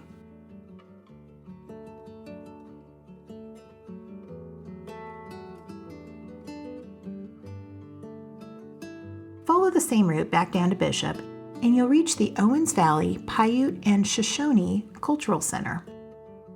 No photography is allowed inside the museum, so I can't show you much. The center was established in 1978, built specifically to preserve the culture of the Numu and Nui people, known today as the Paiute and Shoshone, who have lived in this valley longer than anyone can date with certainty. Inside are baskets woven tight enough to hold water, a tradition going back more than 10,000 years in this region. There's a memorial hall for Native veterans and a garden trail outside, planted with the same native species this valley's original residents used for food and medicine. Speaking of names, the Paiute call this valley Paya Hunadu, the place of flowing water. A few thousand years before anybody thought to argue who got to keep it. About 4 or 5 miles northeast is Law's Railroad Museum. This narrow-gauge depot used to be a stop on the same railroad I mentioned a while back at Zurich Station, a narrow-gauge line called the Carson and Colorado, which people often referred to as the Slim Princess. The original plan in 1880 was a little audacious. 600 miles of track running all the way from Nevada's Carson Valley down to the Colorado River, built to chase the next big mining boom before anyone else could get there first. But it never got anywhere close. The line stalled out 290 some miles later at that small town of Keeler, just past Owens Lake. And one of its own investors is remembered for joking that they'd built the thing 300 miles too long or 300 years too soon. He wasn't entirely wrong, at least not at first. By the time the rails reached this valley in 1883, the silver boom at Bodie that had justified the whole investment was already cooling off. We'll talk about Bodie a little later. In 1900, the original owners finally gave up and sold the railroad to the Southern Pacific. That same year, a prospector and his mule stumbled onto a massive silver strike at Tonopah, Nevada, kicking off exactly the kind of boom the Carson and Colorado had been built to chase 20 years earlier. The men who built it missed it by months. Laws itself grew up around the depot the day the first train arrived in 1883. An agent's house, a water tank, a turntable, a town built to serve a railroad. When the line finally shut down for good in 1960, almost everything here was torn apart for salvage. What survived and what got rescued and moved here afterward from other dying towns up and down the valley became a museum in 1966. The closest thing left in California to walking straight into a 19th century railroad town. Today, the museum sits on the old depot grounds, and it's much larger than it looks from the road. There are 11 acres full of exhibits and small pieces of everyday life from towns up and down the valley.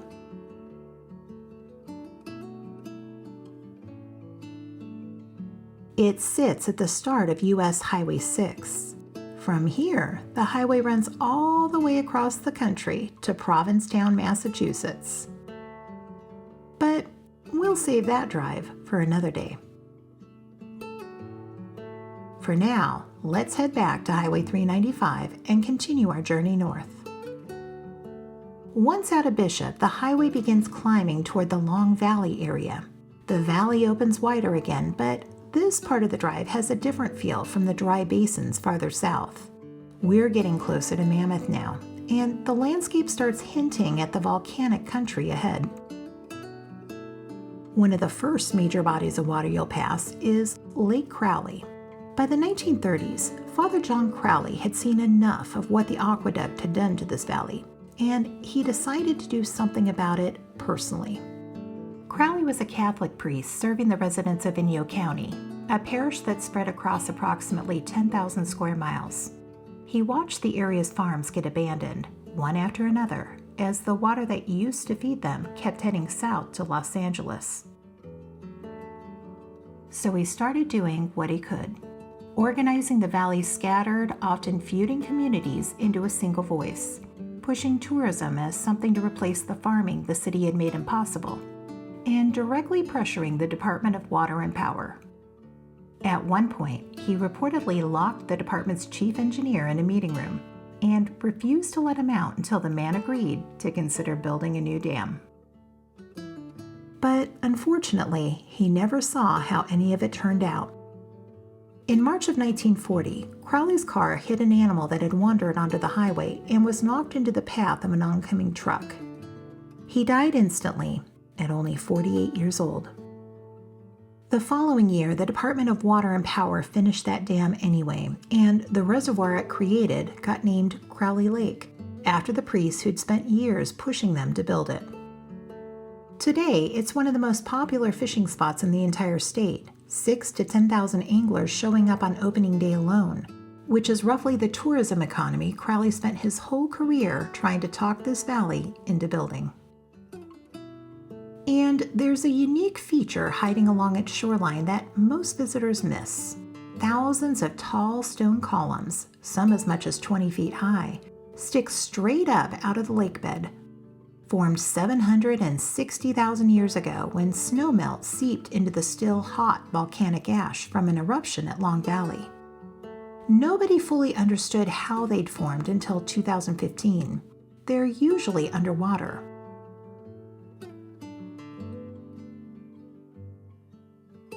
Heading north from Crowley Lake, the highway runs into Long Valley proper. And the same volcanic heat that built those columns in the lake bed is still finding its way to the surface a few miles up the road. Nobody navigates to Wild Willie's Hot Springs using an address. They navigate using a church.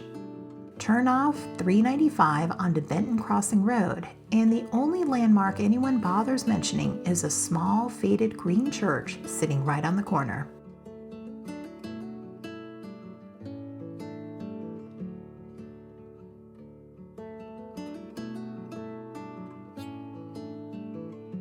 From there, it's 3 cattle gates and a turn onto a rough dirt spur. The kind of directions that sound made up until you actually follow them, and they work exactly as advertised. When it's dry and recently graded, regular cars can usually manage it just fine. When it's rutted, muddy, snowy, or washboarded, it's a bit of a different story.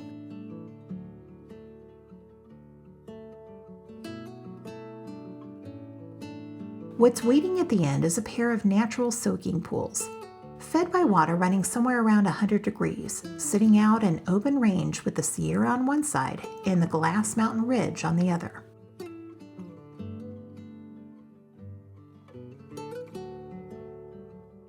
No fees, no attendant, no services.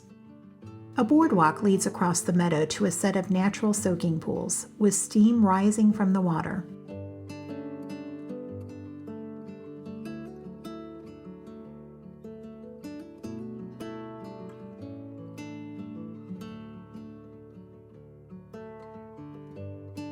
Wild Willie's also goes by another name that should sound familiar after the last stop, Crowley Hot Springs. The same basin, named after the same priest. This stretch of Long Valley has one of the highest concentrations of natural hot springs anywhere in California. And Wild Willie's is the one that many people end up at first, mostly because the green church is easier to spot from the highway than anything else out here. But just know, clothing here is sometimes considered optional.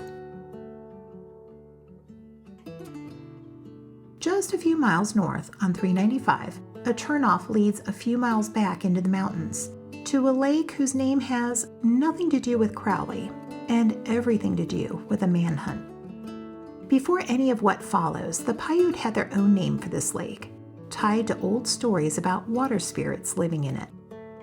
Miners who came through it later renamed it Monte Diablo, the Mountain of the Devil, for reasons nobody bothered to write down. But neither of the names stuck. In September of 1871, 29 men broke out of the Nevada State Prison in Carson City, killing a guard on their way out. One group of escapees fled south through these mountains, killing a local man named Billy Poor along the way. That killing is what turned this into a manhunt instead of just an escape. A posse of furious locals tracked the convicts down near this lake less than a week later, and the shootout that followed killed two of the posse, a merchant named Robert Morrison and a Paiute deputy known as Mono Jim. Most of the convicts who survived the fight were eventually caught. Several never made it back to a courtroom. A separate group of vigilantes lynched them on the way. The lake got its current name out of that week. You'll find one of the bluest, clearest alpine lakes in the eastern Sierra. A gentle loop trail along the shoreline, and a guest list of film crews that includes everything from a 1951 Western built directly around this story to an episode of Star Trek. The lake has been better at attracting cameras than it ever was at keeping its name out of trouble. For me, it's one of the more scenic stops on the entire trip. A turnoff just a few miles up Highway 395, near the Mammoth Yosemite Airport, leads back to one of the most striking geothermal landscapes in the entire eastern Sierra, the Hot Creek Geological Site. The road begins paved and passes by a trout hatchery that may or may not be open when you're traveling by. And then the road turns to gravel. Just off the parking area, there's an overlook that gives you a sweeping view down into a kaleidoscope of colors. This stretch of creek is where cold Sierra snowmelt runs straight into water heated from a magma chamber roughly 10 miles beneath your feet.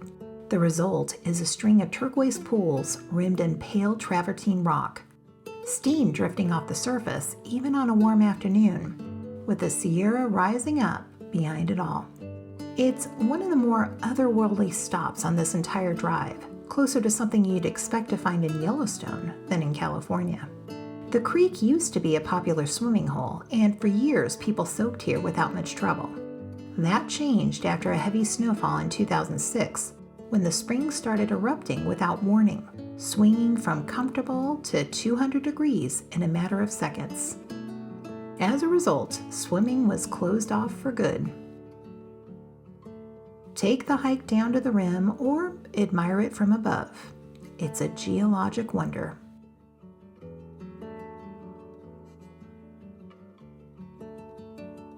From there, it's not a long drive to the turnoff for Mammoth Lakes, where you leave the main highway again by taking Highway 203 west toward town. One thing to know is that this area offers a lot: the skiing, the lakes, and the hiking, so it really deserves its own video.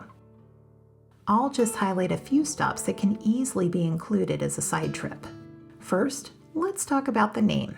Despite what the gift shops imply, nobody ever dug up an actual mammoth around here.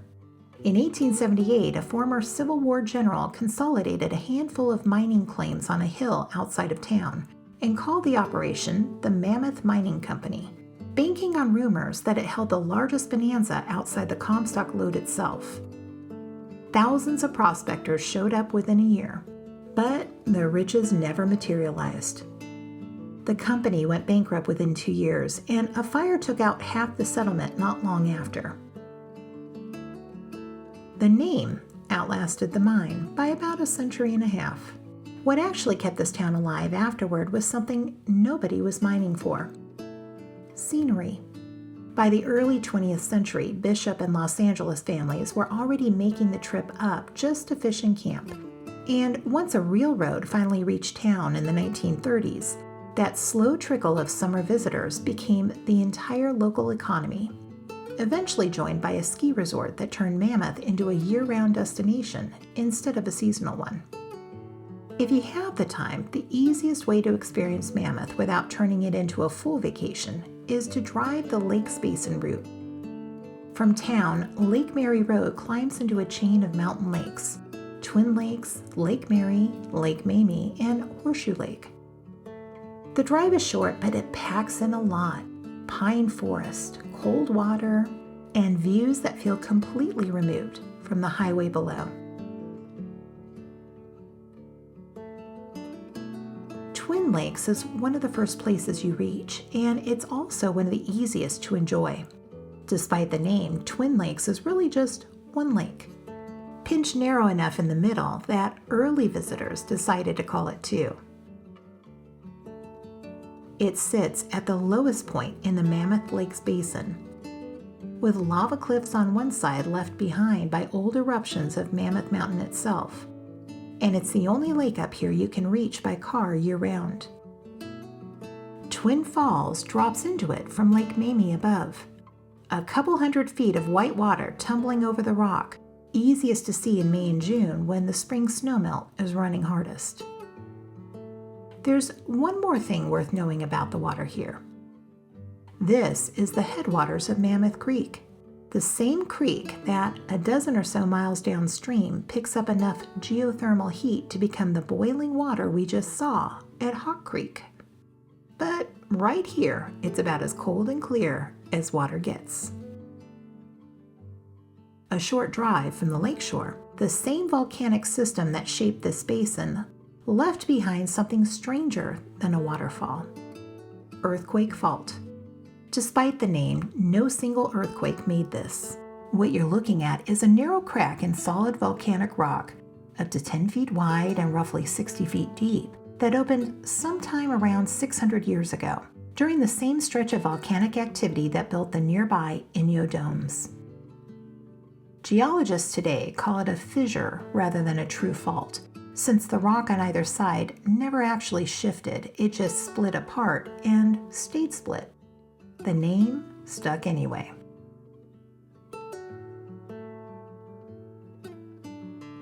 The bottom of the crack stays cold year-round, cold enough that Native Americans reportedly stored food down there to keep it from spoiling.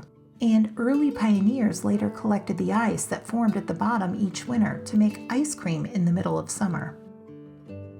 A natural refrigerator sitting in the middle of a volcanic field, doing the job long before anyone in town had electricity to do it for them. That same fissure is a reminder of just how alive the ground under this whole basin still is. Alive enough, in fact, that it once changed the name of the very road leading you back to Highway 395.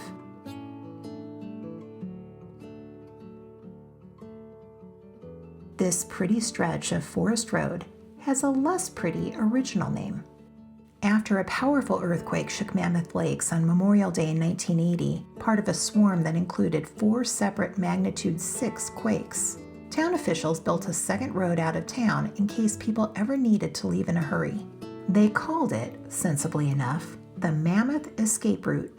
But local business owners objected. Nobody wants vacationers driving past a sign labeled Escape Route on their way to a ski resort. So the name got softened to something a marketing department could live with: the Mammoth Scenic Loop.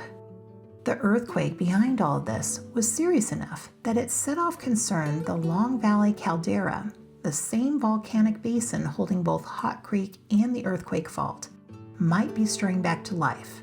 And the U.S. Geological Survey has kept a close watch on it ever since.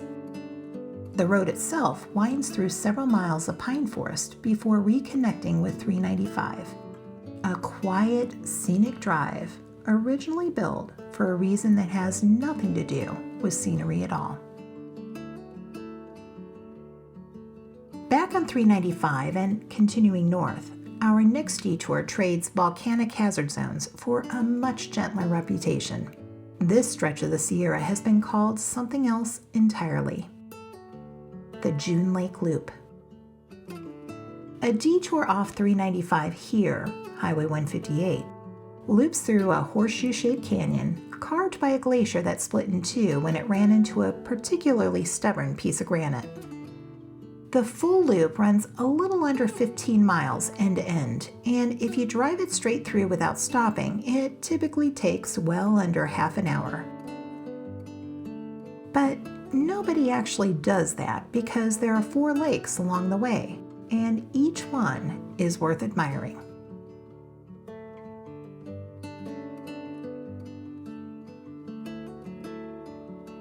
June Lake itself comes first. A spring-fed lake with a sandy beach on its eastern shore, popular with trout fishermen, and the lake the whole loop gets its name from.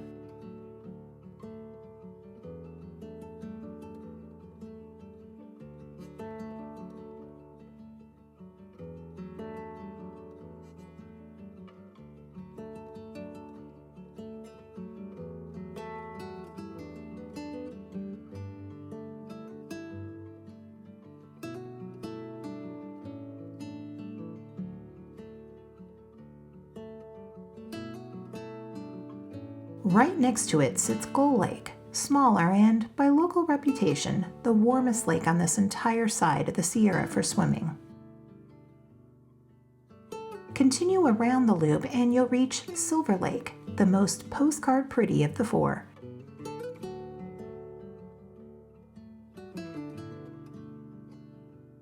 Where a small historic resort called Silver Lake Resort still operates out of a cabin built in the 1920s. Last comes Grant Lake, the odd one out. Not a natural lake at all, but a reservoir created when Rush Creek was dammed in the early 20th century to generate hydroelectric power. And noticeably larger and more open than the other 3, which makes it the lake people bring motorboats and jet skis to. People call this area the Switzerland of California, and once you're actually driving through it, you can see why.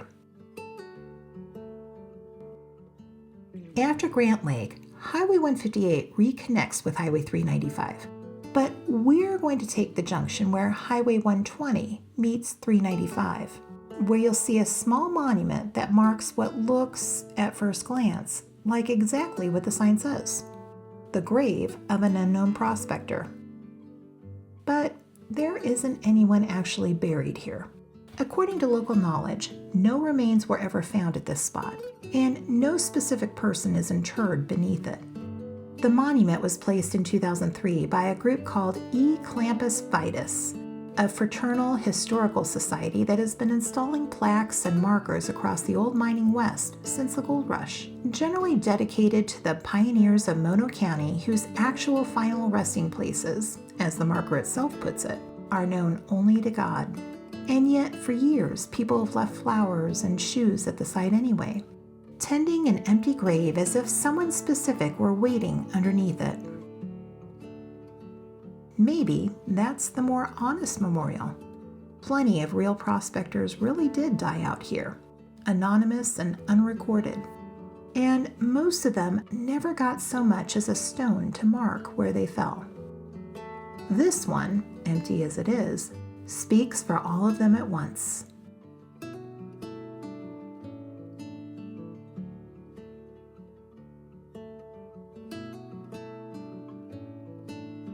Continue driving along Highway 120, and after a quick turnoff, you'll reach one of the strangest and most rewarding shorelines in the entire Sierra.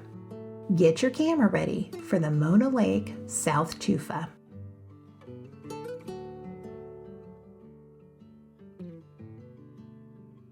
Mona Lake has no outlet. Water flows in from a dozen mountain streams, and the only way out is straight up into the sky, through evaporation alone. Every mineral that has ever washed into this lake over the last million years is still in it somewhere, which is why the water is 2.5 times saltier than the ocean, and alkaline enough to float a person with no effort at all. The towers you're looking at formed entirely underwater, out of sight, over decades and sometimes centuries. Freshwater springs rich in calcium bubble up from below the lake bed, and when that calcium meets the lake's already carbonate-heavy water, it precipitates out as limestone, building slowly around each spring opening like a stalagmite growing sideways instead of down. None of this was ever meant to be seen from dry land. It's visible today because starting in 1941, Los Angeles began diverting the streams that feed this lake, the same way the city had already diverted the Owens River decades earlier. Over the next 40 years, Mona Lake dropped 45 vertical feet and lost roughly half its volume. The salinity rose, and the exposed lakebed created new problems for the birds, the air, and the entire ecosystem.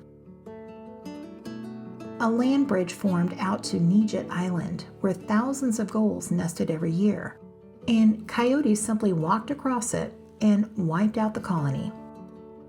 A young ecologist named David Gaines studied what was happening here in the 1970s, founded the Mona Lake Committee in 1978, and spent the next 16 years in court alongside the National Audubon Society, fighting to save what was left.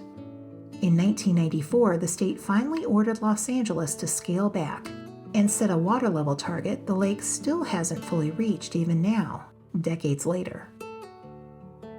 So the tower spun in front of you spent centuries growing in secret, in the dark, underwater, and only became visible because a city 350 miles south needed something this lake had.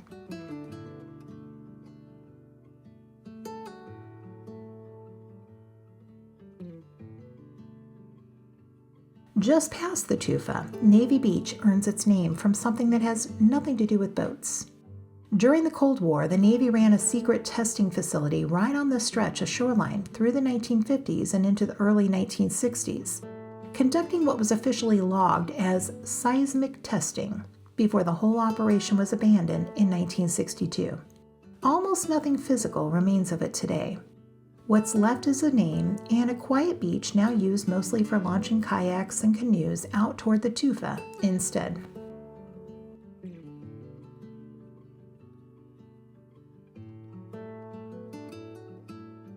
In 1996, a family built a gas station at the junction of 395 and the road up the Tioga Pass.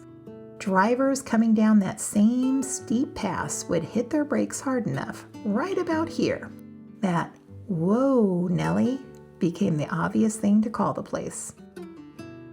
The original plan was sandwiches and hot dogs. Then a chef named Matt Toomey rode up on a motorcycle looking for work, and the plan changed.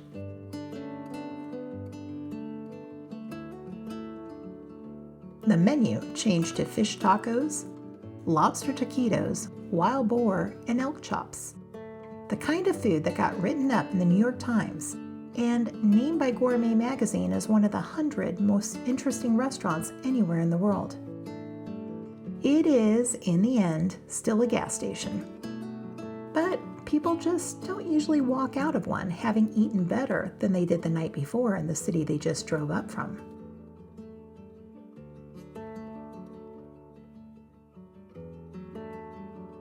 Return to Highway 395 and the road curves back toward town. The town sitting at the base of Tioga Pass takes its name from a prospector who never actually struck gold here. Leroy Vining came through in 1852 looking for it anyway, found little, and eventually built a sawmill instead, selling lumber to the mining towns popping up around him, rather than digging for ore himself. That business did fine for years. Vining's own life ended over in the mining town of Aurora, not from a mine collapse or a gunfight, but from his own pocket pistol going off while he was in a saloon celebrating a lumber sale. He bled out a short distance down the street. The town that eventually grew up near his old mill carried his name long after anyone remembered the lumber or the gun. Mono Cone doesn't have a dramatic origin story or a write-up in a national food magazine. It's simply a roadside burger and soft serve stand that's been feeding hikers coming down off Tioga Pass for decades. Less than a block away is proof that Lee Vining's quirks aren't limited to what's on the menu. Nellie Bly Baker spent the 1920s as Charlie Chaplin's secretary, picked up a few small parts in his films along the way and became California's first licensed female motion picture projectionist before any of that career really took off. Then, in the 1930s, she left Hollywood behind entirely and moved to the Eastern Sierra, where she became the state's first licensed female mountain and fishing guide, leading trips around Mono Lake and Lundy Canyon well into her later years. In 1956, inspired by a children's story about a topsy-turvy world, she built a one-room cabin entirely upside down, stove on the ceiling, even a model cat hanging where a real one might have curled up. It operated as a roadside attraction for about a decade before quietly closing. And after Nellie died in 1984, the house sat neglected until the town rescued it in 2000 and moved it next to the local museum, where it still stands today. Even the historical plaque explaining all this is mounted upside down on purpose.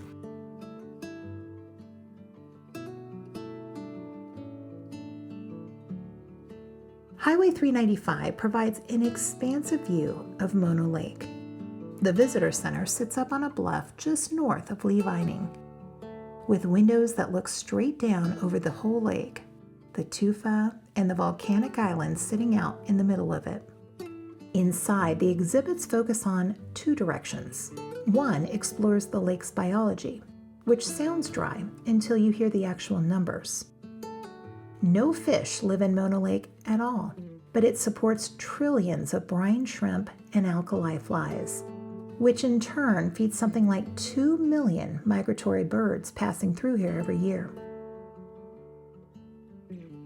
The northern Paiute people who lived around this lake long before it had a name in English called themselves a name which translates roughly to fly eaters, because the pupae of those same alkali flies were a reliable source of protein in a landscape that didn't offer many others. The other half of the exhibits highlight the fight we just talked about at the South Tufa, the decades of water diversion, the court battles, and the slow and still incomplete recovery.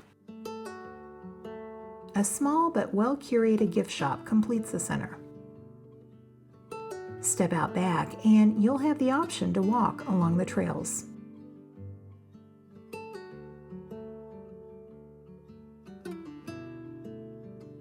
From the visitor center, the highway starts climbing again, away from the lake and up toward the highest point this entire road ever reaches, Conway Summit.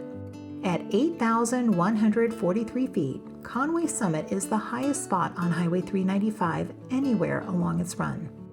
Not just through California, but through the whole stretch of road from the Mexican border up into Canada.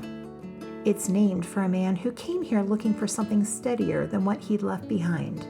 John Andrew Conway moved to this ridge in 1903 after living in Bodie, the gold camp we're headed to next, and bought a ranch instead of a mine. He grew potatoes here, one of the few crops reliable enough to survive at this elevation, and the pass eventually took his name instead of the gold rush that built the town he'd come from. The view from the top looks down over the whole Mono Basin, the lake, the volcanic islands, and the Sierra crest behind you. From the summit, a turnoff just ahead leads to the very town Conway chose to leave behind. W.S. Bodie found gold here in the summer of 1859, but he never lived to see what it built. That same winter, caught in a blizzard on a supply run, Bodie froze to death. His body wasn't found until spring. The mining district organized that year carried his name anyway, misspelled it into Bodie somewhere along the way. And for almost 2 decades afterward, the place amounted to very little. A couple dozen miners scratching at a played-out hillside. Then, in 1876, a company called Standard hit a tremendously rich vein, and within 3 years, Bodie had exploded into a boomtown with several thousand residents, 65 saloons strung along a single mile of Main Street,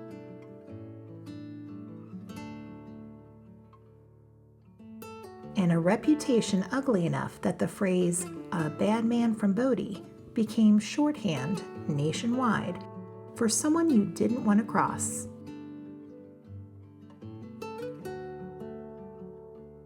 Bodie's own newspaper liked to ask each morning whether the town had had a man for breakfast, meaning whether anyone had been killed overnight. Often enough, the answer was yes. The town's most famous quote probably isn't even real, or at least not in the form everybody tells it. The story goes that a little girl, hearing her family was moving to Bodie, wrote in her diary, "Goodbye, God, I'm going to Bodie." Bodie's own historians have traced the line back to a newspaper item from 1879 about an entirely different family in an entirely different town that the local paper simply borrowed and reattached to its own reputation. The town was, in other words, mythologizing itself even while it was still alive. The wickedness was real enough. The specific diary entry was advertising copy.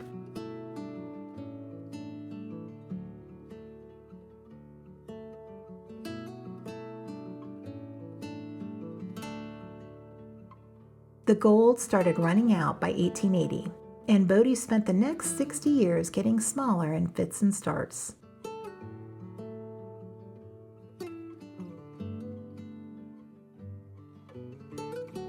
A local businessman named James Kane bought up much of what remained, including the bank, and even strung in one of the country's earliest long-distance electric power lines in 1892 to keep one mill running just a little longer. But it wasn't enough. The mines finally shut for good in 1942, ordered closed by the federal government to free up labor for the war, and the last residents left not long after.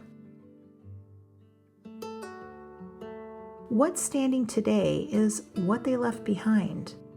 About 110 buildings, maintained in a state the Park Service calls arrested decay, meaning nothing here gets restored, only kept from collapsing any further. Walk down Main Street and you're looking through actual store windows at actual stock still sitting on the actual shelves, exactly where someone set it down the day they decided not to come back.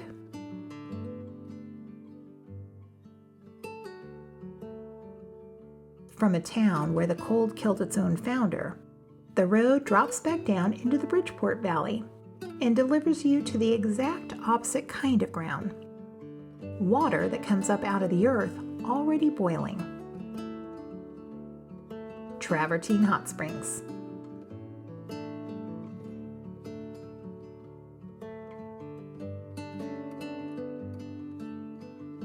The water here surfaces at about 180 degrees, far too hot to get into directly, and then works its way down a series of natural stone terraces. Those terraces are travertine, a form of limestone built up slowly as the mineral-rich water deposits calcium carbonate on its way downhill. The same basic chemistry that built the Tufa Towers back at Mona Lake, just arranged differently. Getting to Travertine Hot Springs is easy enough. A short dirt road off the highway leads to the parking area, manageable for any regular car without needing four-wheel drive. Today, there's no fee, no attendant, and no facilities beyond a single restroom near the parking area.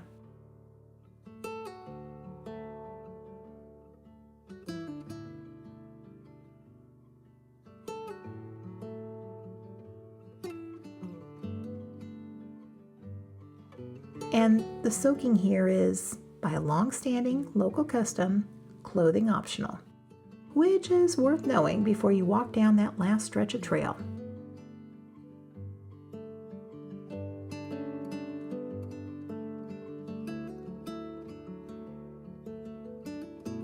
As Highway 395 curves into Bridgeport, you have the option of staying on it or bearing right. Staying on 395 takes you directly through the small town itself. Curving to the right puts you on Highway 182 instead, which runs right along the edge of the reservoir before eventually crossing into Nevada. Either way, the reservoir is worth a look. Before there was a reservoir here, this valley was simply called Big Meadows. And looking at it today, ringed by mountains with a lake glistening in the middle, it's not hard to see where that came from. This lake isn't part of the Los Angeles water story we've been tracing further south. This dam belongs to Nevada. In 1919, after a court case settled who actually owned the rights to the East Walker River's water, farmers across the state line organized the Walker River Irrigation District specifically to build a reservoir here in California and store Sierra snowmelt for their own use downstream in Nevada's Smith and Mason valleys. The dam was built in 1923, 63 feet of packed earth holding back enough water to flood more than 4,000 acres when full. Today, it's mostly known for trout and migratory birds, not water rights. 11 miles of shoreline, big browns and rainbows that grow fat on the lake's food supply, and a view of the Sierra that, unlike most of the lakes on this drive, doesn't come with the difficult history attached. Sometimes a reservoir really is just a reservoir. The Walker River Lodge sits right along the East Walker River on the same stretch of water that gave Bridgeport its name in the first place. This was originally just a river crossing, a ford wagons used before anyone built a permanent bridge over it, and the town's whole name traces back to that one simple upgrade. A short walk from the inn takes you to the site of the very first Mono County Courthouse, though there's nothing left to see there now but a marker. But the story behind it is a good one. Mono County's original seat of government wasn't here at all. It was in the mining town of Aurora, until an 1863 boundary survey revealed that Aurora actually sat inside Nevada, not California. According to local accounts, the presiding judge closed his courtroom the moment he heard the news and refused to try another case there. The county moved its records to Bodie, then settled here in Bridgeport in 1864, buying an old hotel and turning it into a makeshift courthouse that served the county for the next 17 years. If you're feeling a little hungry, consider a stop at Bridgeport's Burger Barn, a popular spot along Main Street. Funny how a cheeseburger, carne asada fries, and a fresh banana milkshake makes perfect sense as a balanced meal on a road trip. Coffee in this town comes with a side of Bigfoot. The Hideout Coffee Room operates out of the back of a shop called Sierra Strange, a gallery and gift store built around local art, oddities, and the Eastern Sierra's long-running fascination with Sasquatch sightings. You can order a latte and browse Bigfoot merchandise in the same 10 feet of floor space.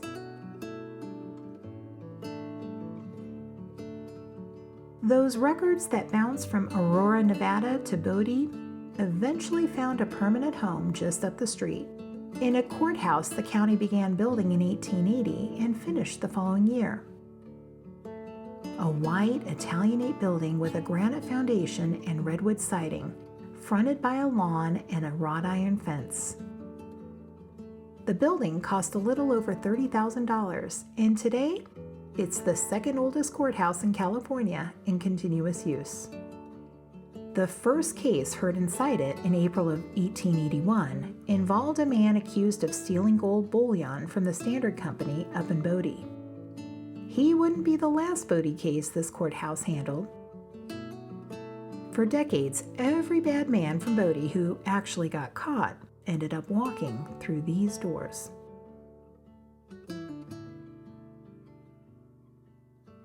Behind the courthouse sits the reason some of them stayed put once they got there. The original county jail, a wooden building, was partially destroyed in 1882 when prisoners tried to break out of it. The county's response was to build something nobody could break. 2-foot-thick stone walls, iron lattice doors, 6 cells designed specifically to be escape-proof. It opened in December of 1883, cost just under $6,000 in gold coin, and stayed in active use for 81 years, longer than any other jail facility in the county's history. The next stop on our route makes you earn the relaxation that's at the end of the drive. Buckeye Hot Springs. A word of warning before you turn off Highway 395. Getting to Buckeye means about 4 miles of single-lane dirt road, winding the whole way, with only a handful of pullouts if you meet someone coming from the other direction. Take it slow, there are plenty of ruts. What's waiting at the end is worth the drive. Buckeye Creek runs cold straight out of the mountains, and right alongside it, water comes out of the hillside at about 140 degrees, pouring over a rock ledge that's carved out a small cave-like overhang, where the hot water actually waterfalls down into the pools below. Soakers have stacked stones into informal pools right where the hot springs water meets the cold creek, so you can shift a few feet in either direction and adjust the temperature yourself.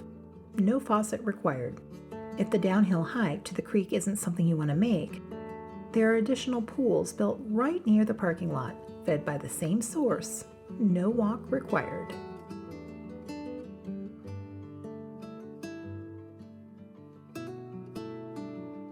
Once you're back on Highway 395, for those with a little extra time, Sonora Junction marks the turnoff for Highway 108, the road that eventually climbs over Sonora Pass into the Stanislaus National Forest on the other side of the Sierra.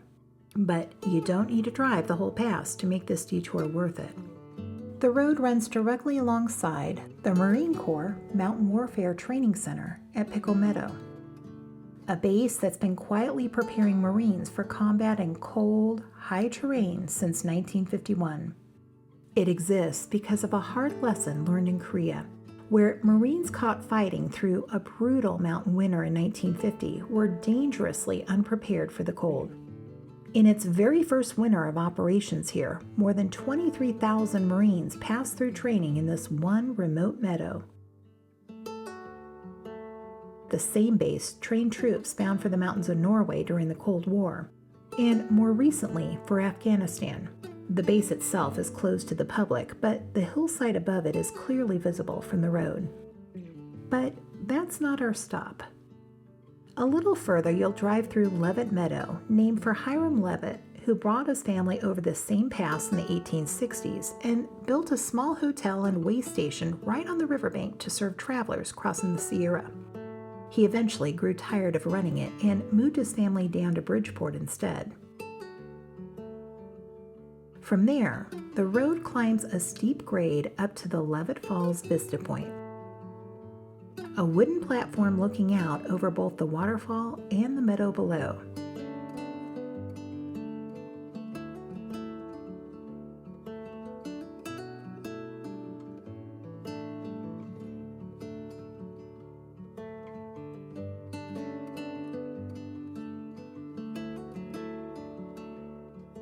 Who knew that only 9 miles off of Highway 395 would lead to such a rewarding payoff?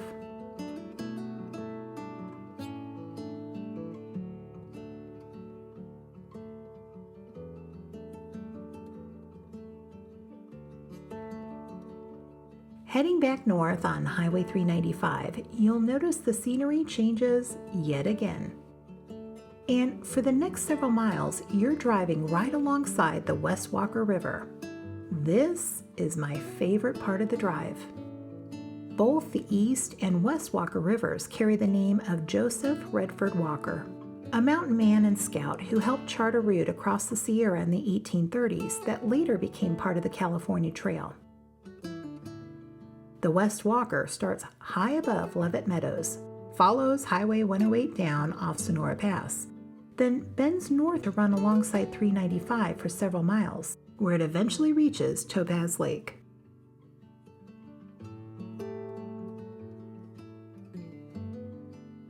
In January of 1997, a massive snowpack, combined with an unusually warm spring, sent the West Walker into a flood that doubled its normal flow almost overnight. When the water finally receded, it had washed out long stretches of Highway 395, miles of pavement gone in a matter of hours. There are several pullouts and picnic areas along this stretch of the drive that will get you closer so you can admire the mighty force of this river close up. I highly recommend getting out of the car to do so.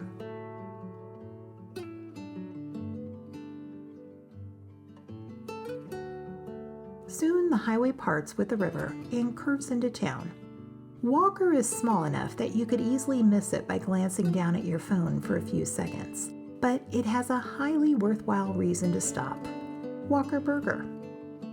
This roadside stand has been serving burgers, fries, and ice cream out of the same spot since 1982, and the setup hasn't changed much since. Order at the window, then carry your tray back to a shaded garden patio that regular customers describe as the real reason they keep coming back, not just the tasty food. If you want to take a few moments to savor your journey with a juicy burger and an ice-cold milkshake, this is exactly where to do it.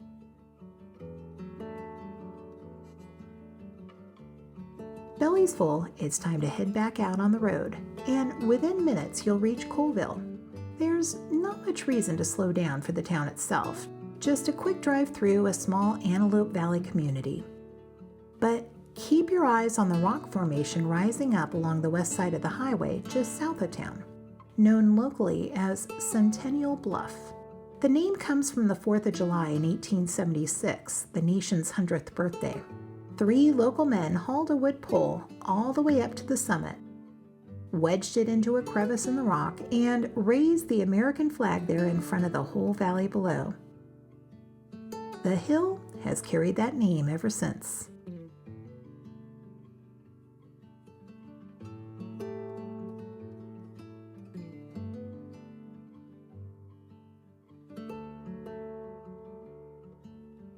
At this point, Highway 395 runs the last few miles up to the literal line between California and Nevada, and you'll start to see Topaz Lake.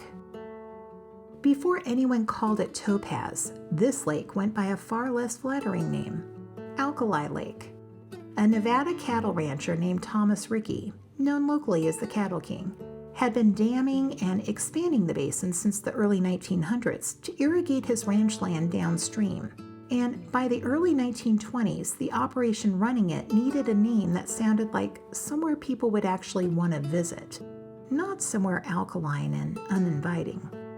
The irrigation district considered a handful of options: Walker Reservoir, Rickey Lake, Antelope Lake, before settling on Topaz, reportedly chosen by Rickey's own wife, who thought the name matched the golden color the local aspen trees turned every fall. The lake straddles the California-Nevada border so precisely that the state line runs directly through the water, and a fishing license from either state works anywhere on it. A rare bit of bureaucratic courtesy. Before we cross into Nevada for good, I want to point out an alternative route, especially for times you're heading south on Highway 395. Back at Bridgeport, instead of continuing north on Highway 395 the way we did, you have the option of driving straight past the Bridgeport Reservoir, which is California Highway 182 north. Stay on that, and within a few miles, you're in Nevada. Eventually, it meets up with Highway 208, where you can head west for 11 miles, and you'll rejoin Highway 395 just north of Topaz Lake. Here's why I really like this route. Almost nobody drives it. If 395 is backed up with holiday traffic, or you feel stuck behind a never-ending line of semis and slow-moving campers, this route gives you the same general direction with a fraction of the cars.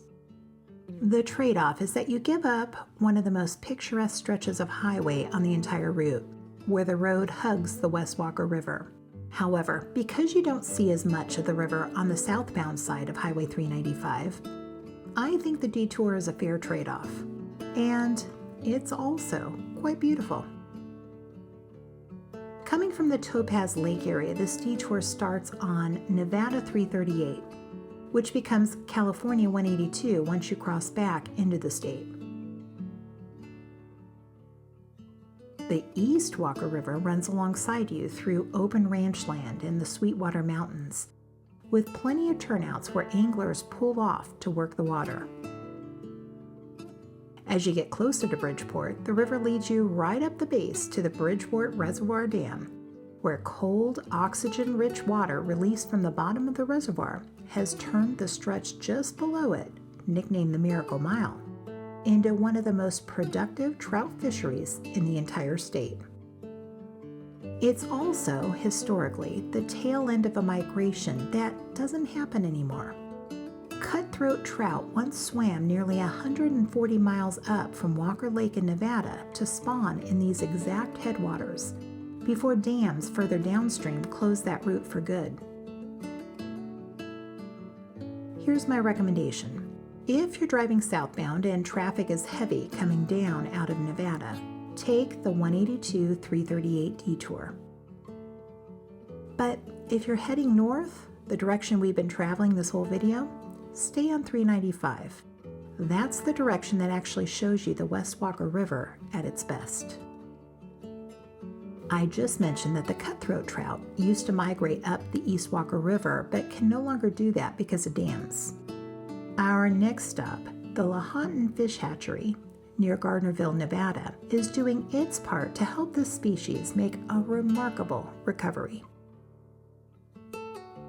The Lahontan cutthroat trout is the largest inland cutthroat trout in the world. A fish that, in its original lake-dwelling form, once grew past 40 pounds and migrated more than 100 miles between Pyramid Lake and Lake Tahoe. By the late 1930s, dams and water diversions across the region had wiped out that migration entirely, and the original genetic lineage of the fish was presumed lost with it. Then, in the 1970s, biologists found a small, isolated population of cutthroat trout surviving in the Pilot Peak Mountains along the Nevada-Utah border. By comparing their genetics against preserved museum specimens collected back in the 1870s, researchers confirmed something nobody expected. These were direct descendants of the fish everyone had assumed vanished earlier. The hatchery has spent the years since carefully rebuilding a breeding population from those survivors, tracking the genetics of every single fish to preserve that original bloodline as closely as possible. Several 100,000 of them are released each year into Pyramid Lake, Lake Tahoe, the Truckee River, and Walker Lake, the same lake the East Walker eventually feeds into. Tours are offered, but only by advanced reservation, since this is still very much a working conservation facility. After taking a tour, you'll never look at the fish on the end of your line the same way again.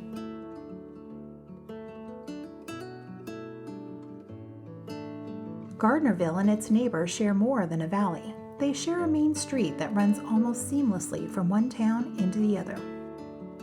Gardnerville started in 1879 when a businessman named Lawrence Gilman bought an entire building in Genoa and had it physically moved to a new site on the East Fork of the Carson River. That relocated building became the town's first hotel, and Gardnerville grew up around it as a supply hub feeding the agricultural and mining boom happening just over the mountains in Virginia City. Starting around 1898, Basque sheep herders began settling this valley in large numbers, and their influence never really left. Sharkey's Casino occupies a building with its own layered history. It started as the Corner Saloon back in the 1890s, later became something called the Golden Bubble, and in 1971 was bought by a man named Milos Begovic, known to everyone simply as Sharkey. He filled the place with his own personal collection of Western memorabilia, turned the kitchen into one of the most reliable spots for prime rib in northern Nevada, and brought in country acts like Waylon Jennings and Willie Nelson to play the main stage.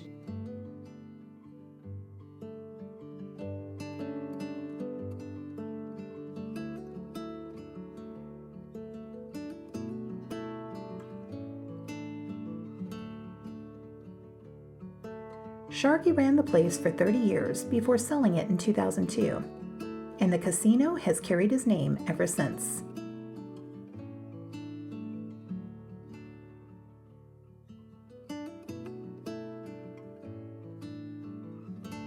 Before you realize it, you're in Minden, which exists because one loyal son outmaneuvered an entire town to get a railroad stop, and it almost ended up with a name that would have made for some terrible advertising. H.F. Dingberg Jr., heir to one of the valley's biggest ranching fortunes, controlled enough land that when the Virginia and Truckee Railroad wanted to extend its line into the valley, the obvious choice, Gardnerville, simply wasn't an option. Dingberg gave the railroad right-of-way through his property for free, on one condition. The line had to terminate not in Gardnerville, but in the middle of his own empty cow pastures a couple of miles away. The railroad agreed. Within months, an entire planned town had gone up around that depot, laid out with a town square and proper streets before a single resident had ever moved in.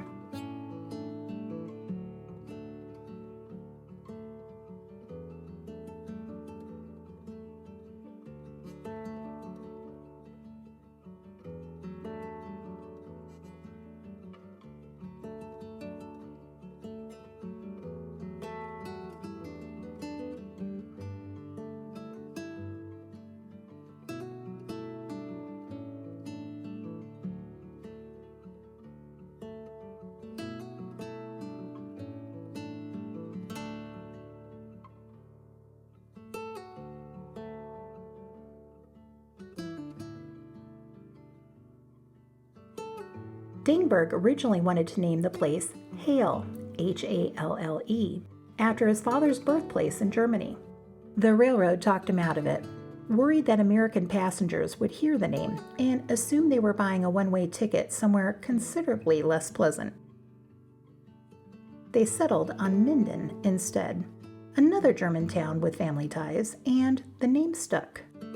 That original depot is long gone. Some local accounts place the old depot right here, behind what's now Minden Meats and Deli, which would make this unassuming sandwich counter the actual spot where the railroad that built this whole town used to stop.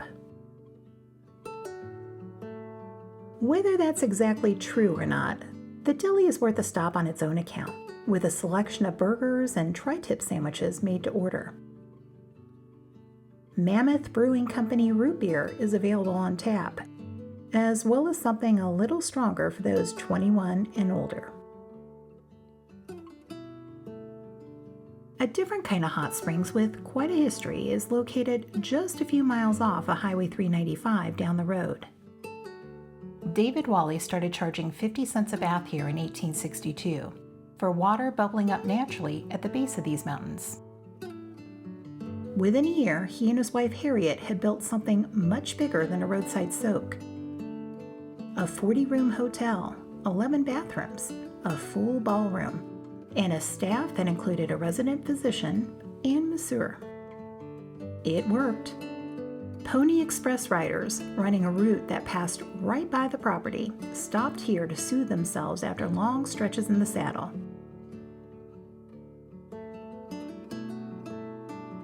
Comstock high society followed soon after, and by the late 1800s, the guest list read like a who's who of the era. Mark Twain soaked here, and later wrote that the water had entirely cured him of rheumatism, leaving him without his crutch or cane for the first time in years.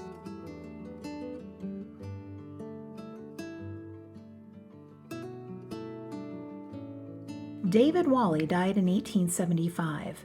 Harriet kept the resort running for another 2 decades after that, until her own death in 1896.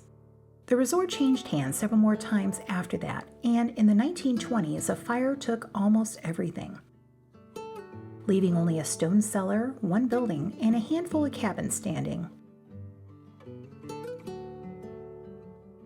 It was rebuilt anyway, and it kept drawing a remarkable cast of guests over the decades that followed, including Clark Gable and Carole Lombard, several sitting U.S. presidents, and, according to local lore, more than a few Prohibition-era gangsters, looking for somewhere quiet to lie low for a little while.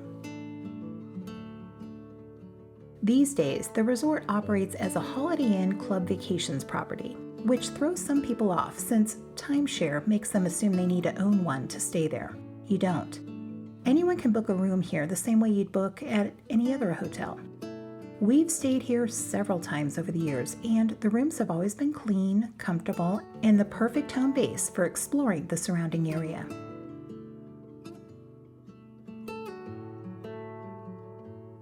The lodging itself is owned and run by Holiday Inn Club Vacations, while the hot springs, the restaurant, and the saloon are run by a separate company.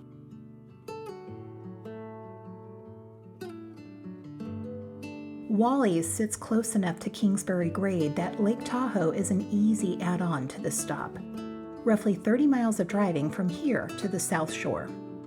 The grade itself started out as a Washoe path, long before anyone thought to charge for using it.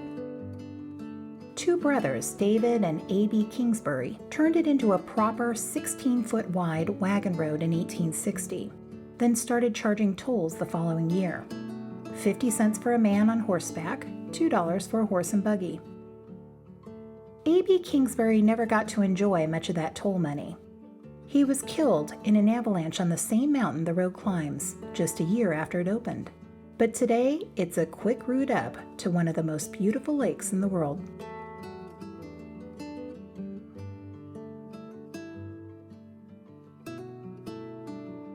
Less than a mile north of David Wally's is the historic town center of Genoa, Nevada's oldest permanent settlement. It was founded in 1851 when a Mormon trader named John Reese arrived with 13 wagons loaded with supplies and decided this spot, right where wagon trains stopped before crossing the Sierra, was worth settling on.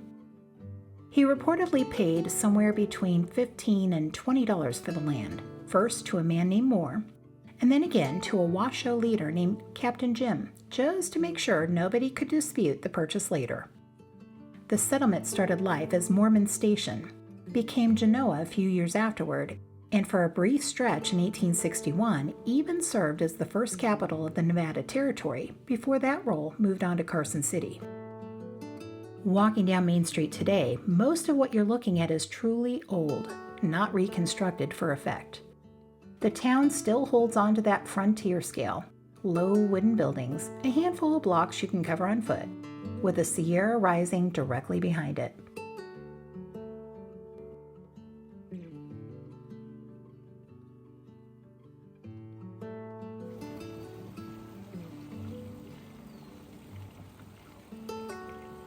There are 3 stops you'll want to make here, and they sit close enough together that you can do all 3 without ever moving your car. The Mormon Station State Historic Park is the actual ground where Genoa began. The original trading post and log stockade stood right here starting in 1851, and it survived for almost 60 years until a 1910 fire that tore through much of downtown Genoa burned it to the ground, along with everything else nearby. What you're looking at today is a faithful replica, rebuilt in 1947 on the original footprint.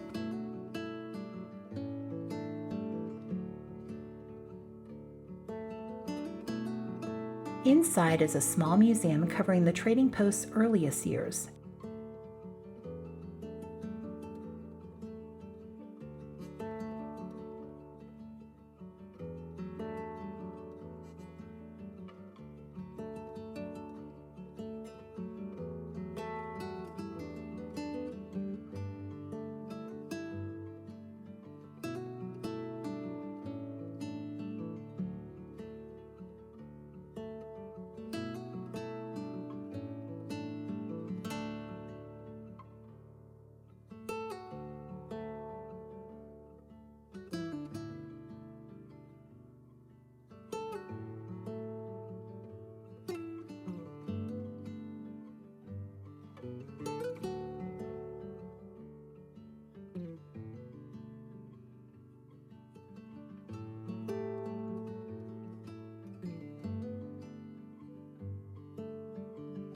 And the surrounding grounds form a pleasant little park, shaded by cottonwoods, with picnic tables that get heavy use for reunions and parties throughout the summer.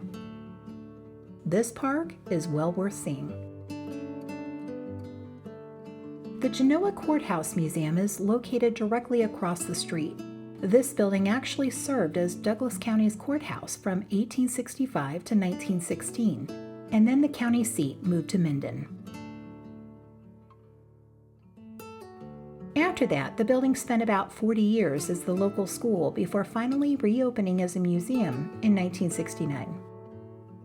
The building may look a little unassuming on the outside, but the exhibits here are interesting enough to fill an hour or more on their own. Downstairs, you'll find a Washoe history room, one of the schoolhouse rooms, the original jail, 2 real cells, not reproductions,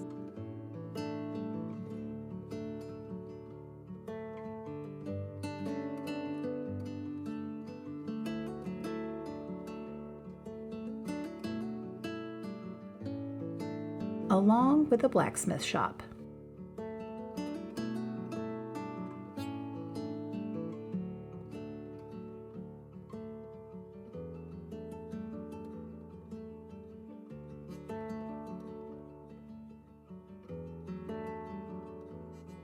Upstairs holds the restored courtroom itself.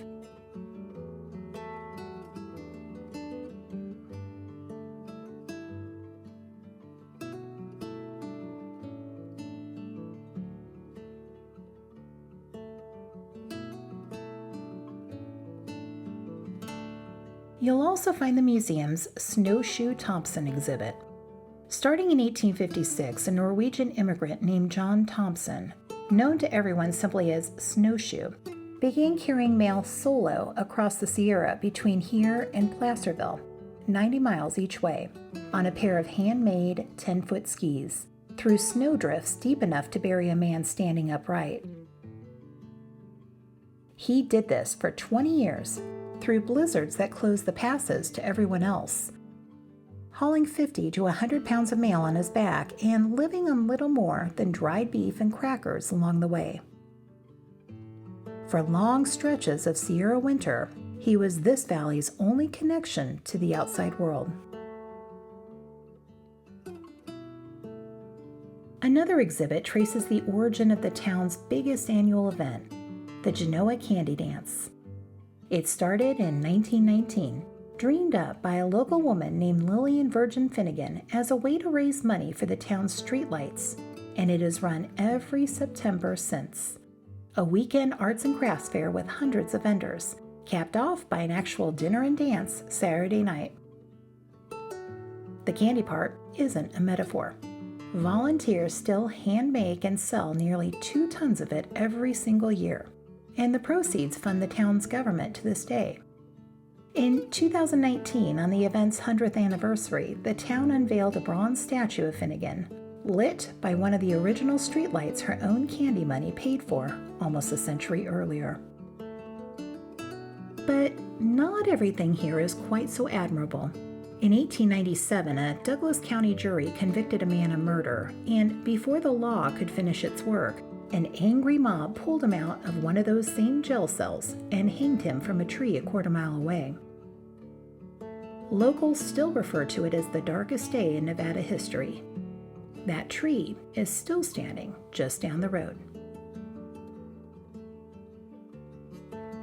A short walk away from the Courthouse Museum sits the building everyone in town just calls the Genoa Saloon, and it has as good a claim as anywhere in Nevada to being the oldest continuously operating bar in the state. Al Livingston built this particular building in 1863 and opened it as Livingston's Exchange. In 1884, a new owner named Frank Feddick bought the place, renamed it Feddick's Exchange, and turned it into a proper gentleman's saloon, catering to newly wealthy Comstock silver money. No rough stuff allowed. He imported a mirror studded with diamond dust all the way from Glasgow, Scotland, shipped around Cape Horn and then hauled by wagon over the Sierra, an almost absurd amount of effort for a bar decoration, and somehow it survived the trip, as well as the fire that later took out so much of the rest of the town. In 1963, the bar changed hands again and took the name it carries today. Over the years, the guest list has included Mark Twain, Presidents Grant and Roosevelt, and according to one well-worn piece of our lore, Raquel Welch, who supposedly left an article of clothing hanging from the ceiling sometime in the 1960s as a souvenir. Whether that particular story is true or just something the bartenders enjoy repeating, I can't really say.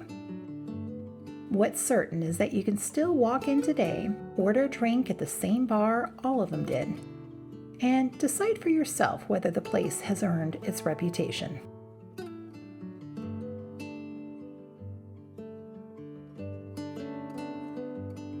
As you're driving in Genoa, be on the lookout for deer. Plural. During the summer, it's not uncommon to spot them by the dozens in the nearby neighborhoods, getting a bite to eat or simply relaxing. Take Genoa Road directly back to Highway 395 North, and the route carries you toward a very different kind of history, one with far less to celebrate. Stewart Indian School opened on December 17, 1890, just south of Carson City, with 37 Washoe, Paiute, and Western Shoshone children in its first class, and 3 instructors to teach them. Originally called Carson Indian School, it was the only off-reservation Indian boarding school ever built in Nevada, and it stayed open for the next 90 years.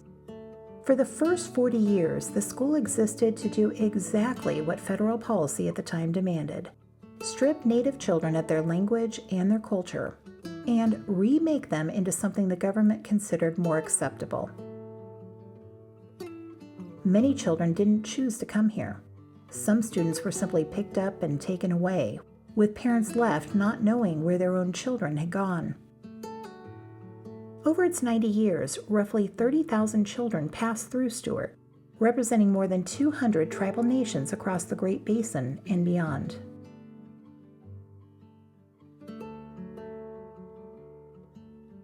Not everything about the place was punitive, and the school's own history is more complicated than a single story can hold.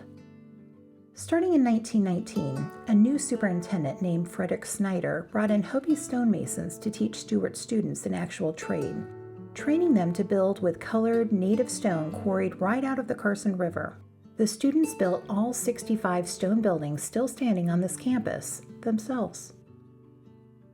Some of them carried that skill well beyond Stewart, going to work as professional stonemasons elsewhere in Nevada, including on the historic Thunderbird Lodge at Lake Tahoe. In addition to reading, writing, and arithmetic, Stewart emphasized vocational training. Boys learned agriculture while providing the school with meat, vegetables, and milk. Girls learned dressmaking, and boys learned tailoring and shoemaking, providing the students clothing. For at least some of the children who passed through here, this place left them with a lasting trade, even inside a system founded on a far less generous purpose.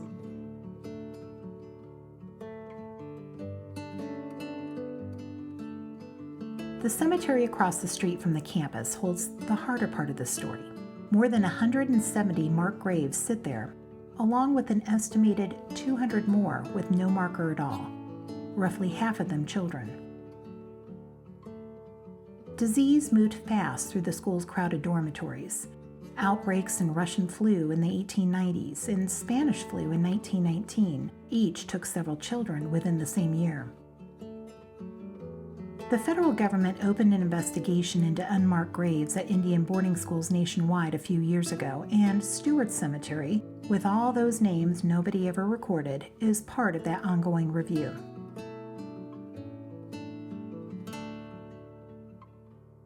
Policy shifted somewhat after 1934 when new federal reforms began encouraging the retention of Native culture rather than its erasure.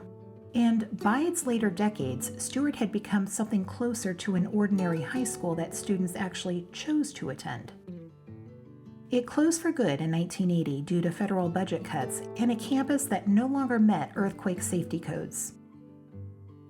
Today, the old administration building, the very first one the students built, houses the Stewart Indian School Cultural Center and Museum, which opened in 2020 to tell this history through the words of the alumni themselves.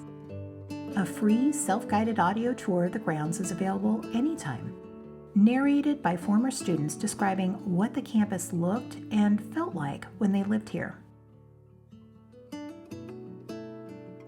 Once a year on Father's Day weekend, the school grounds fill back up with people.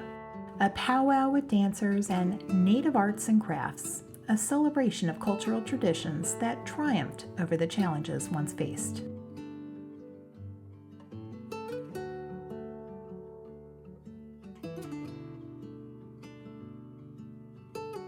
From Stewart, the highway continues toward Carson City, and right at the edge of town, you'll need to decide whether to see the city at all or bypass it entirely. Highway 395 splits here. One option is the 395-580 freeway, which loops around Carson City, skipping the city altogether for sake of time. The other is the old business route, running straight through downtown along several sites that are definitely worth stopping for. Unless you're truly pressed for time, I'd take the slower one to see our next stops. Since we're not in any hurry, we'll continue on the old 395 business route, where our next stop is the Nevada State Railroad Museum. The museum opened in 1980, originally just to house equipment from the old Virginia and Truckee line, and picked up its current name 5 years later.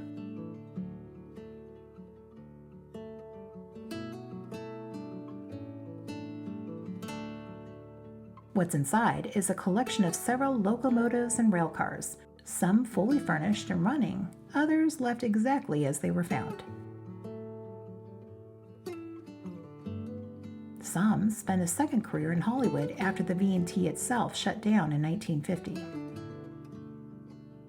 The ground the museum sits on has its own history, separate from anything parked on it today. Lumber and cordwood used to come down off the mountains above Lake Tahoe, cut at sawmills near a place called Glenbrook, hauled by a small narrow-gauge railroad up to Spooner Summit, then loaded into a 12-mile wooden flume that floated the wood straight down the eastern slope of the Carson Range on nothing but gravity and water. That flume emptied into a massive lumber yard at the south end of Carson City, roughly where the museum stands now. And from there, the timber went on to the V&T for the final leg into Virginia City, where it shored up mine tunnels and fed boilers and stoves all over the Comstock. The little locomotive that ran that mountain leg, also named Glenbrook, survived all of it and sits in the museum's collection today, fully restored and occasionally steamed up. The one piece of equipment here that's actually native to the ground it's parked on. The museum also holds my favorite, the only operable McKean motor car left in existence, a knife-nosed gasoline rail car from the early 1900s, rare enough that it's one of the very few national historic landmarks in the entire country that can actually still move under its own power. Visitors are allowed to explore the inside of the car and admire its streamlined design.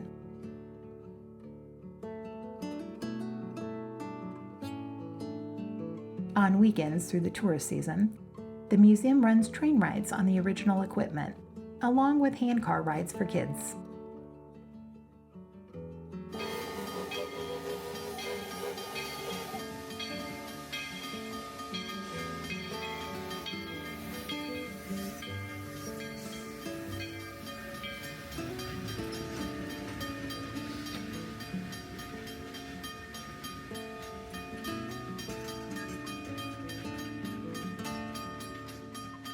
Right about now, Shat's Bakery is sounding very good. Luckily, we don't have to return to Bishop. The man behind the Carson City location, Paul Shat, is a grandson of the same patriarch who built that whole family legacy starting in Bishop. Paul's branch of the family landed here in Carson City, where he spent the last 16 years turning out the same sheepherder bread that made the family name, alongside a full deli case and pastries definitely worth stopping for. A few blocks from the bakery case sits a very different kind of Carson City institution. The Carson City Fire Museum. Warren Engine Company No. 1, organized on June 17, 1863, a year before Nevada was even a state, with 20 original members and a serious case of civic pride. Then threw a fundraising ball where attendance required wearing a bright red shirt at $6 a ticket with supper provided by the town's women. The banner from that ball still hangs in the museum today. 2 other volunteer companies came along over the following decade, but both had folded by 1908 as the state's mining boom cooled and Carson City's population shrank with it. Warren Engine Company outlasted both of them and has been in continuous operation ever since, making a reasonable claim to being the oldest continuously running fire company anywhere in the country.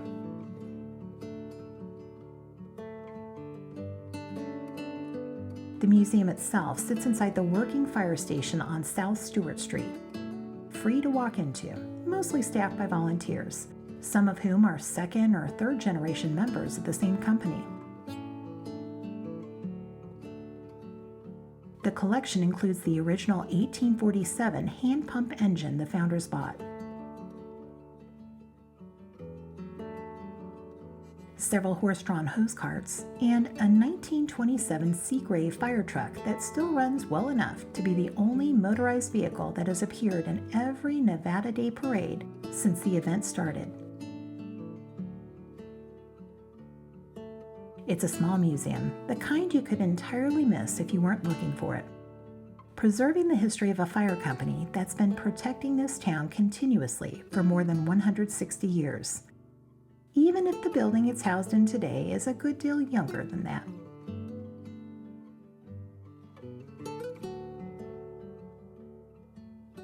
Abraham Curry bought most of this valley in 1858, years before Nevada existed as anything more than a stretch of Utah territory nobody in Salt Lake City paid much attention to. And he did it with one specific gamble in mind. He set aside 10 acres right in the center of this new town for a future Capitol building, on the bet that whatever came next out here would eventually need a place like this one to govern itself from. And he turned out to be right. When the Nevada Territory was created in 1861, Curry's town got the job. And when statehood followed 3 years later, it kept it. Carson City took its name from Kit Carson, the mountain man and scout, by way of a river that explorer John Fremont had already named after him years earlier. Carson himself never set foot in the place that carries his name. But Curry's foresight about politics didn't extend to mining. Just a year after he founded the town, silver turned up on the Comstock lode practically next door, and Curry, sitting on a claim that could have made him one of the richest men in the territory, sold it off for a few $1,000s. The men who bought it became millionaires. Curry kept building anyway. He put up the territory's first courthouse, ran the railroad's repair shops, and eventually became the first superintendent of the Carson City Mint. He died in 1873, having spent most of his fortune on the town rather than himself. By some accounts, his widow found exactly $1 in his pocket when he died. Abraham Curry had already set the land aside for a future capital a decade earlier on pure speculation. Construction finally started in 1869 and finished in under 2 years, quick even by the standards of the time. The sandstone came free, quarried by labor out of the Nevada State Prison just up the road. The marble lining the floors and walls came from considerably farther away, shipped down from Alaska in 20-ton bricks and cut to size once it reached San Francisco. And the dome itself was deliberately painted silver, not gold, a direct nod to the metal that had paid for the whole state's existence.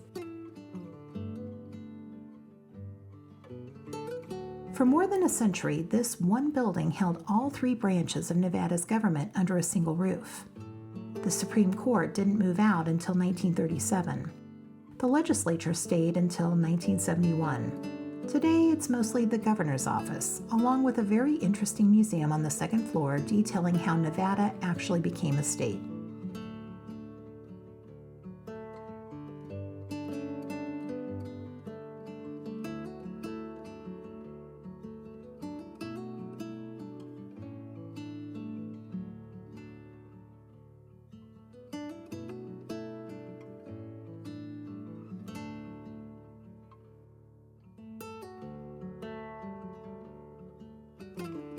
You can visit the state capitol for free, with no appointment necessary for a self-guided tour.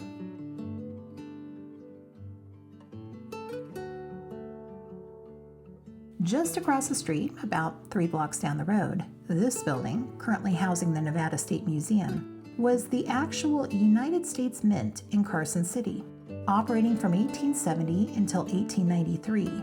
Striking nearly $50 million in gold and silver coins out of silver pulled straight from the Comstock lode a few miles away. Every coin made here carried a small CC mark, and those coins are worth considerably more today than their face value ever was.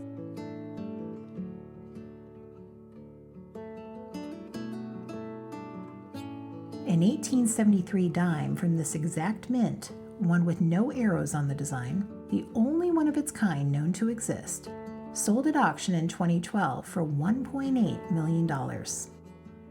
The press that made all those coins is still here, and it still works.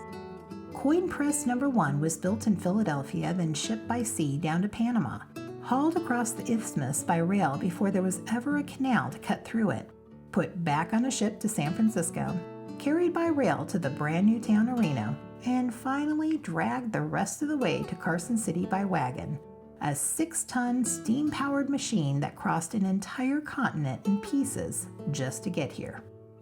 On Saturdays, museum staff fire it up and use it to strike commemorative medallions, not real currency anymore, but struck on the same press, in the same room, the same way it always was. You can buy a blank and watch yours get made right in front of you.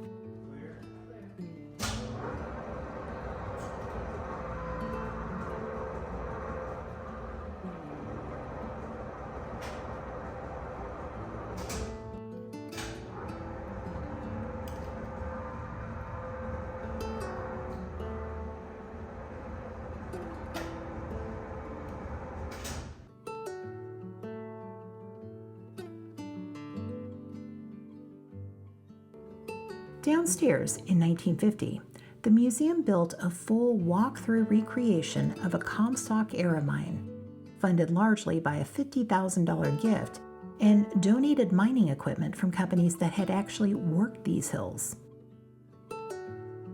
It's a tight, low-ceiling walk through simulated tunnels, timber shoring overhead, mannequins doing some serious work, and the sounds of digging piped in around you. A favorite exhibit of kids and adults alike.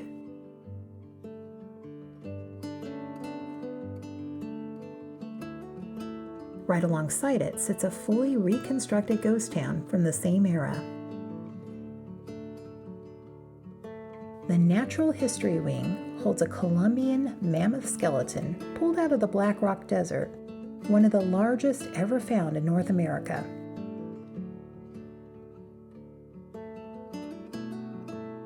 And a taxidermy section showing the various birds and mammals that call Nevada home.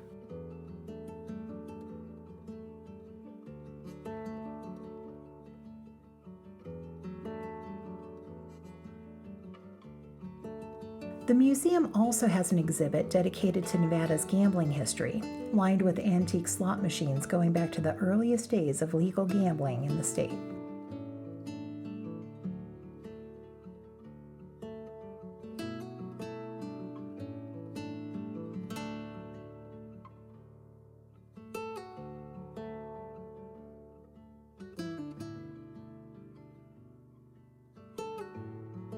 A substantial collection of antique firearms traces the same Western history the rest of the museum explores.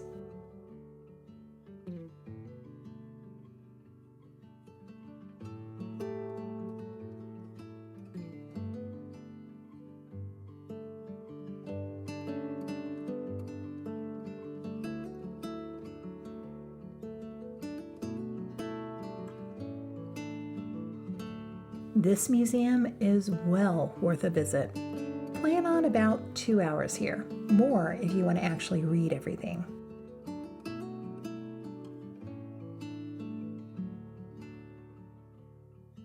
Carson City became Nevada's capital in large part because of what happened just a few miles up the mountain from it. So let's take a detour there.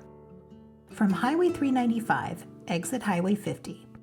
Connect with Highway 341 to climb straight out of the valley toward that source of all that silver wealth, Virginia City. Less than 20 minutes away by car and one of the more memorable detours on this entire trip. We'll pick Highway 395 back up later on the way to Reno. In 2009, the National Trust for Historic Preservation named Virginia City one of the dozen distinctive destinations in the country. It's been a National Historic Landmark District since 1961, by some measures the largest one in America. The first building you're sure to notice coming into town is 4 stories tall, the old Fourth Ward School.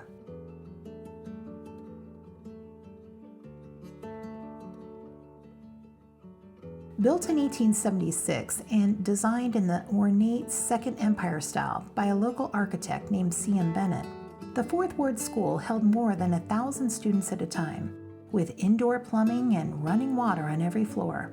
Modern enough that the town's own newspaper called it the finest school on the West Coast.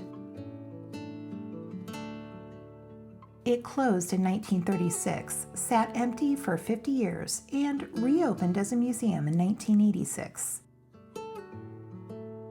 It's likely the only Second Empire schoolhouse of this scale still standing anywhere in the country, built by a town that, at the time, had no shortage of money. The restoration brought the original desks, maps, and blackboards back to life. In one third-floor classroom, construction workers found over 200 artifacts beneath the floorboards, including wall decorations, magazines, lessons, examinations, and letters, which belonged to the students in the graduating class of 1904. As you climb the stairs to each floor, take a close look for student graffiti, names scratched into the woodwork by kids who are long gone now, left in place rather than painted over. One hallway has a stranger story than the rest. It was built so girls could reach their restroom without ever walking past the boys. A separate, hidden corridor just for that. Today, the same corridor holds an exhibit about the dangers of a mine shaft, ghost story included. The mining exhibits go further than that one area. Small viewers allow you to peer in on staged underground scenes. Miners frozen mid-shift in the heat and dark hundreds of feet down.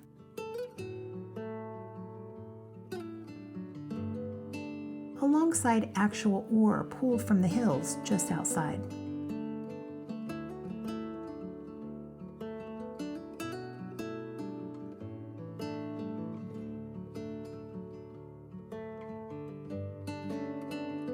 Cornish miners, one of the largest immigrant groups on the Comstock, brought their own folklore underground with them.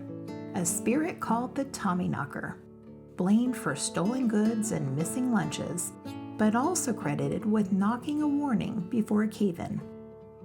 Leaving a bite of food behind for the Tommyknockers became its own habit, whether anyone fully believed in them or not. Upstairs, a restored print shop sits where the school once taught typesetting, and it doubles today as the building's tribute to Mark Twain, who was working just up the hill at the Territorial Enterprise when he first signed a satirical letter with that name in February of 1863. The name stuck for the rest of his career.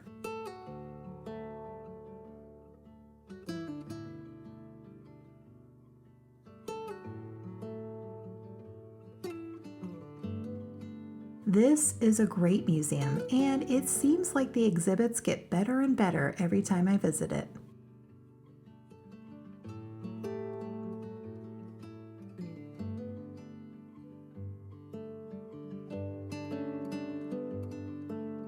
Just down the road, you're right in the middle of Virginia City.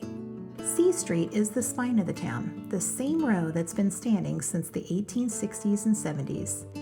Iron columns out front of brick storefronts, wooden boardwalks underfoot. A historical marker on nearly every building.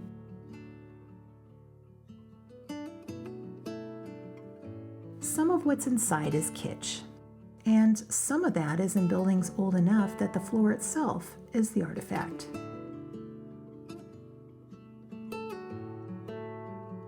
On certain afternoons, costume actors stage gunfights right in the street, blinks and all, with someone left lying in the dirt for effect. You can order ice cream,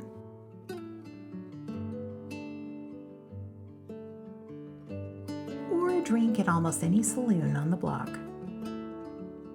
One of them, the Ponderosa, doubles as a mine entrance. The shaft beneath it never turned a profit during the boom years and sat forgotten for a century until the saloon's owners realized it was sitting right under their floor and dug a short tunnel into it. A 20-minute walk takes you into the real thing. Low beams, narrow passages, a guide who will explain how miners use candlelight to find their way out, and kept rats around on purpose.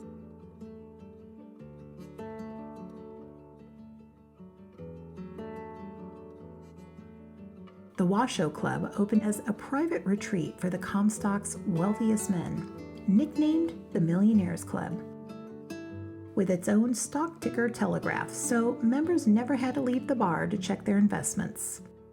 It burned in that year's Great Fire within months of opening. Got rebuilt grander than before, and closed for good in 1897 as the silver ran out. What it's known for today has less to do with millionaires than with what allegedly stayed behind. Many tourists consider it well worth a tour. A cold storage room in the basement, nicknamed the Crypt, was once used to hold bodies through winters when the ground was too frozen to dig a grave. A custom spiral staircase built with no center support is famous enough to have landed in Ripley's Believe It or Not. Visitors and staff have reported a woman in blue near the top of the staircase, and an old prospector blamed for emptying full drinks left unattended at the bar. A few doors down, the Delta Saloon, open since 1865, keeps a card table nicknamed the Suicide Table. Local lore says 3 different owners lost everything playing faro on it and took their own lives. The first reportedly dropping $70,000 in a single night before turning a gun on himself. Nobody wanted a deal on it after the second death. The table's still there today, retired, sitting in the room like the most dangerous piece of furniture in town. A short walk down the hill sits St. Mary's in the Mountains, Nevada's oldest Catholic church. The original building burned in the same 1875 fire that took out most of downtown. One of the Comstock's wealthiest men, John McKay, personally covered whatever the insurance didn't to get it rebuilt the following year. It's still standing today and still holding Sunday services. The basement museum is worth a stop. For decades, storage rooms and tunnels under the church sat untouched, full of items nobody had looked at since the fire. When the parish finally went through them looking for something, anything they could sell to cover the heating bill, they found a collection worth keeping instead. They kept the artifacts and for years funded the upkeep by selling wine out of a small cellar in that same basement, nicknamed the Mad Monks, after a 2-year stretch in the late 1950s, when a group of visiting Wisconsin monks took over the property and left it in worse shape than they found it. The museum is open to the public today, free admission, donations welcome.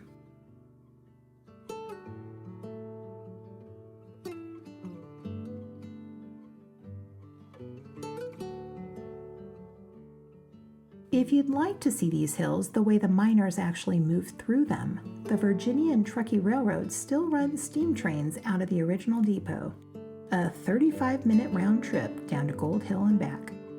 A conductor narrates the whole way, pointing out old mine workings buried in the hills you're rolling past. It's a relaxing way to visit a time long gone by, rolling back through the same canyon that once hauled fortunes in silver out of these mountains by the wagon load.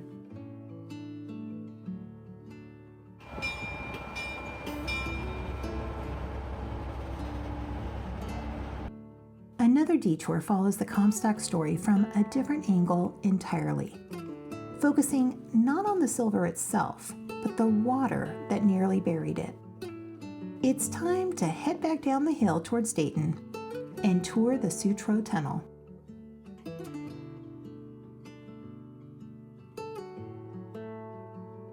By the late 1860s, the deepest Comstock mines had a problem money alone couldn't fix. The veins ran hot and wet the further down they went, and pumping that water back to the surface was eating up to 3/4 of a mine's entire operating budget. A Prussian immigrant named Adolf Sutro, who'd come to the Comstock in 1860 selling cigars, proposed a different solution: a horizontal tunnel nearly 4 miles long, running from the Carson River Valley near Dayton straight into the heart of the Comstock workings, letting gravity drain the water out instead of paying to pump it up. The mine owners who stood to benefit fought him anyway, worried that an independent tunnel would loosen their grip on the district. But Sutro got an opening in 1869 when a fire at the Yellow Jacket mine in Gold Hill killed dozens of miners who had no way to escape the smoke below ground. Suddenly, his tunnel wasn't just about drainage, it was an emergency exit. And the miners themselves helped fund construction with that argument in mind.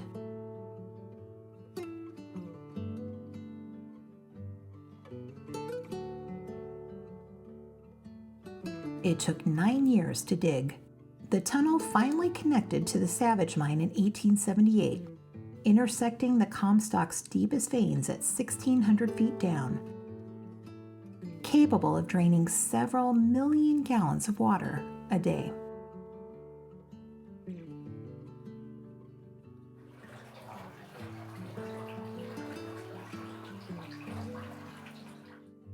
A small town grew up below the tunnel as construction dragged on, peaking at somewhere between 600 and 800 residents, with its own school, church, and weekly newspaper. Above all of it stood Sutro's own mansion, 3 stories, with gas lighting and indoor plumbing that most of Nevada didn't have yet. It stood on this site until 1941, when it burned to the ground.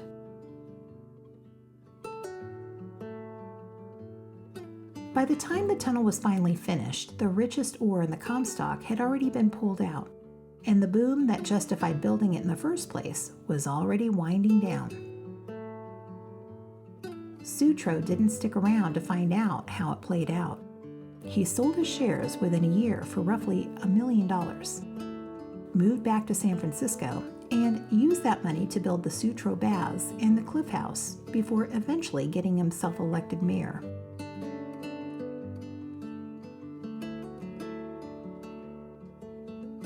The tunnel company he left behind never came close to recovering its costs. Today, there are a handful of structures still standing around that had once kept the operation running from day to day. A small brick building once held candles, the only light the tunnel crews had underground.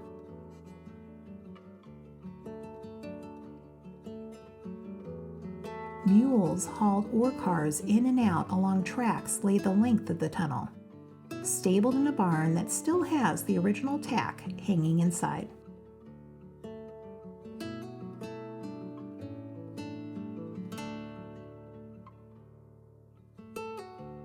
A nonprofit group is currently restoring the portal and the buildings around it.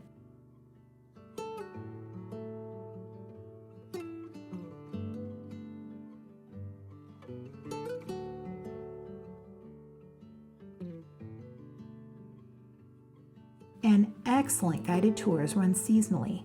For anyone who wants to walk into the first stretch of the tunnel, Sutro spent a decade fighting to build.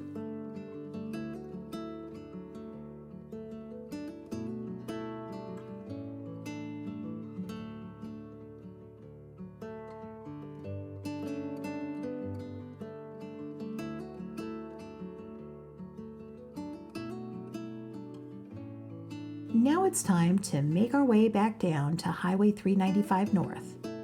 The man who arguably built the foundation of Reno traded it away 18 months before anyone could have known what it was worth. In 1859, a settler named Charles Fuller built a log toll bridge across the Truckee River, right around where Virginia Street crosses it today, charging fees to wagons and travelers heading toward the silver boom in Virginia City. It did well enough. Then, in 1861, Fuller traded the whole operation, bridge, inn, and toll rights, to a neighbor named Myron Lake in exchange for a farm. Lake expanded the crossing, adding a mill and a livery stable, and 7 years later convinced the Central Pacific Railroad to build its depot right on his land. The town was built around that depot and in 1868 took its name from a Union general, Jesse Lee Reno, who died in battle 6 years earlier and had no connection to Nevada beyond the honor. Myron Lake is remembered today as the founder of Reno. Fuller, the man who built the actual bridge that made the crossing worth fighting over in the first place, went bankrupt that same year and faded out of the history books. What grew up around that crossing eventually became the city you're driving into now, the last major stop on this entire highway. No visit to Reno is complete without seeing the iconic arch. But did you know that Reno's had 3 arches? And each time the city replaced one, the older arch was simply relocated. The arch currently located on Virginia Street near downtown's El Dorado Casino is the third and current version of an arch that's been spanning a city street for 100 years now. Walk a few blocks over to Lake Street near the National Automobile Museum, and the original 1926 arch is still standing too, less flashy and a little easy to miss if you're not looking for it.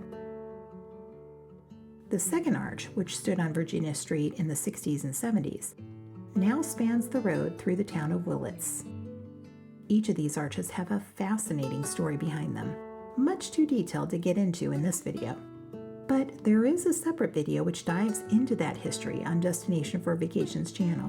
I'll link it in the show notes below. While you're admiring the 1926 arch that proudly stands right next to the National Automobile Museum, do make sure to go inside. This museum exists because a casino owner named Bill Harrah spent 50 years trying to own one of every significant car in American history. Harrah built his fortune from nothing, starting with a $500 bingo operation he bought from his own father at 20 years old, and turning it, over the following decades, into one of the largest casino companies in the country. The car collecting started out as a hobby and became something closer to an obsession. Early on, he restored a car for a vintage car show, entered it as a rare 1907 model, and got publicly humiliated when experts pointed out it was actually a 1911 with nearly every restored part wrong. He kept that car exactly how it was, mistakes and all, as a permanent reminder never to cut corners again.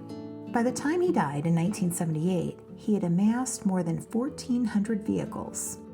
This location opened in 1989, and it still owns roughly 225 of those original cars today, alongside rotating loans from private collections. Some consider the single best piece in the building to be the 1907 Thomas Flyer, the car that won a brutal 22,000-mile race from New York to Paris in 1908, crossing 3 continents and proving, for the first time, that an automobile could be trusted as real transportation instead of just a rich man's toy. There's a lot more here than I have time for in this video. Cars owned by Elvis, John Wayne, and Sinatra, a gold-plated DeLorean, even a 1960s land speed car that hit nearly 360 miles an hour. If you want to learn more, don't worry, there's already a video that takes a deep dive into the museum and Harrah's entire story on Destination for Vacations channel, which I'll also link in the show notes below. Before this museum was opened, his collection was displayed somewhere a little less polished, a rented ice house just across the river in the town of Sparks. That ice house sat in a town that came into existence almost overnight, and almost entirely by railroad decree. You can actually trace that whole story today at the Sparks Museum and Cultural Center, housed in the town's old Washoe County Library building, with a real steam locomotive, a caboose, and a Pullman executive car parked right outside for visitors to walk through.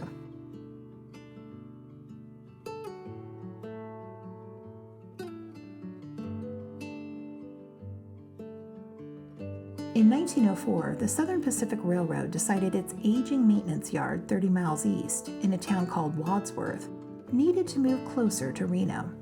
Rather than building everything from scratch, the railroad packed up Wadsworth itself.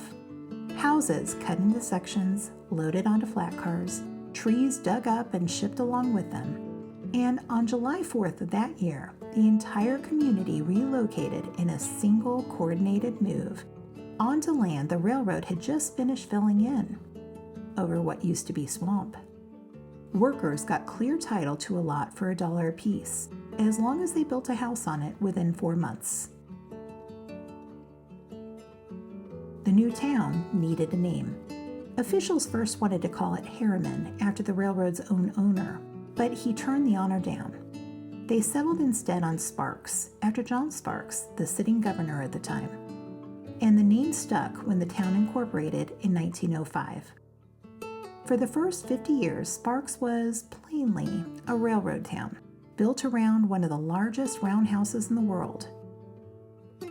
When steam locomotives finally gave way to diesel in the 1950s, the railroad's workforce here dropped from over 2,000 employees to under 100 almost overnight. And the city had to find something else to be. It found it in gaming, the same industry quietly remaking Reno next door. And Bill Harrah's makeshift car museum, parked in that old ice house, was simply an early piece of that same shift.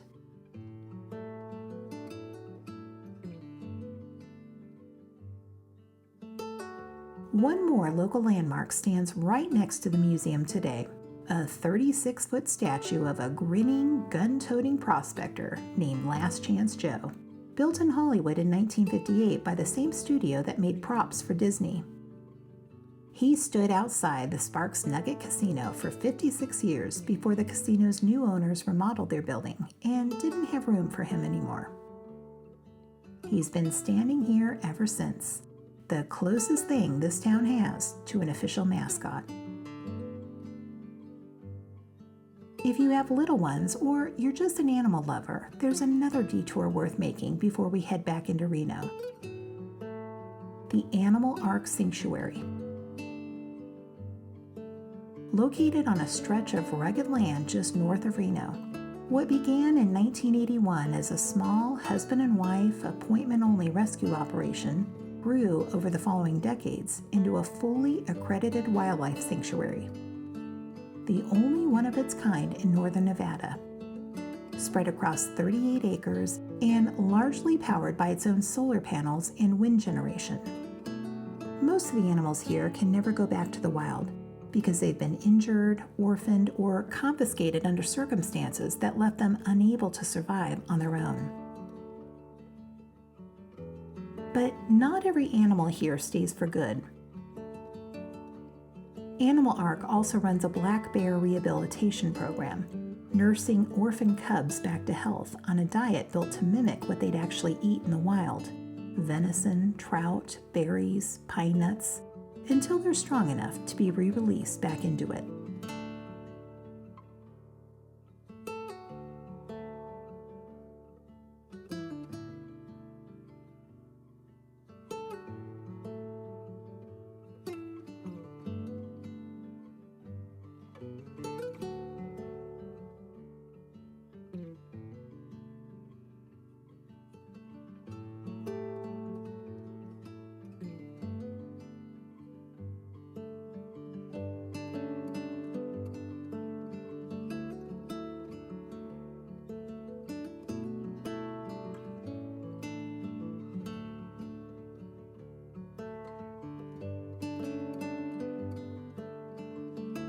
Now, let's head back into Reno and visit Nevada's oldest cultural institution, the Nevada Historical Society.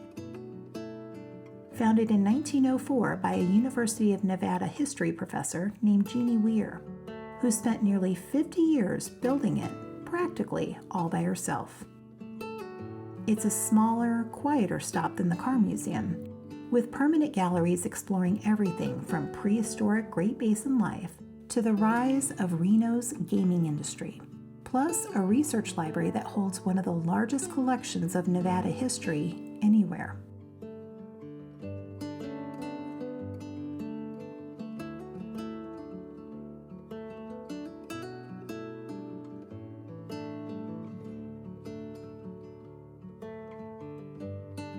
Just up the road a little more, tucked into the University of Nevada's oldest building, sits the state's second oldest museum. And it owes its existence, like so much else on this drive, to Comstock silver money.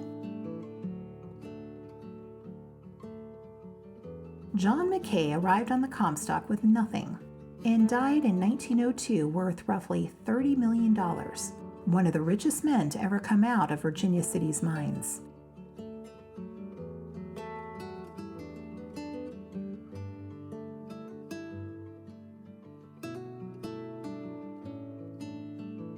His widow and son later funded a building at the university specifically to honor him, the Mackay School of Mines, completed in 1908, and insisted it include a museum showing off mineral specimens the school had already been collecting since the university's founding in 1874.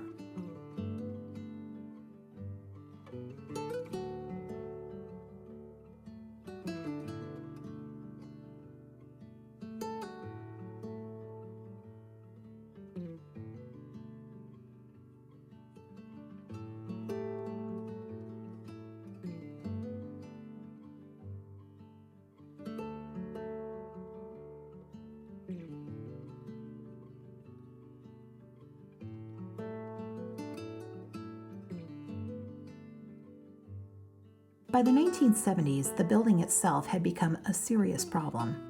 Decades of earthquakes had weakened the unreinforced masonry badly enough that the school considered tearing it down entirely.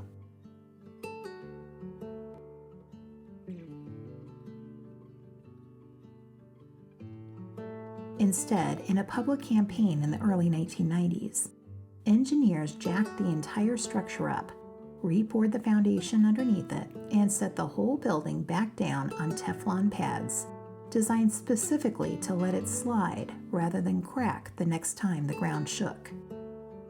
The renovation kept the building standing and gave the museum its current name, honoring the foundation that helped pay for it.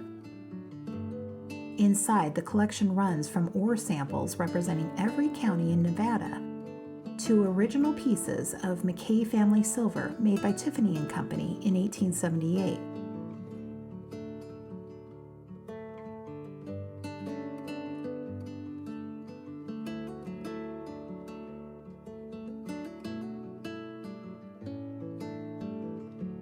It's free to visit, it always has been, and it's a fitting bookend for a drive that's past borax mines, silver districts, gold camps, and tungsten towns all the way up from the Mojave Desert. 400 miles of never-ending changing landscape. On one side, the Sierra Wall rising straight out of the Owens Valley floor is dramatic from a quarter mile away. On the other, a dry lake bed that doesn't seem very dramatic at all from the road or even up close, until you find out it used to be 100 square miles of open water, and that water didn't disappear because of nature. A crystal clear lake surrounded by granite peaks will make you want to stop and explore. An empty grave with a flower someone left on it won't stop you at all, unless you already know there's nobody buried in it.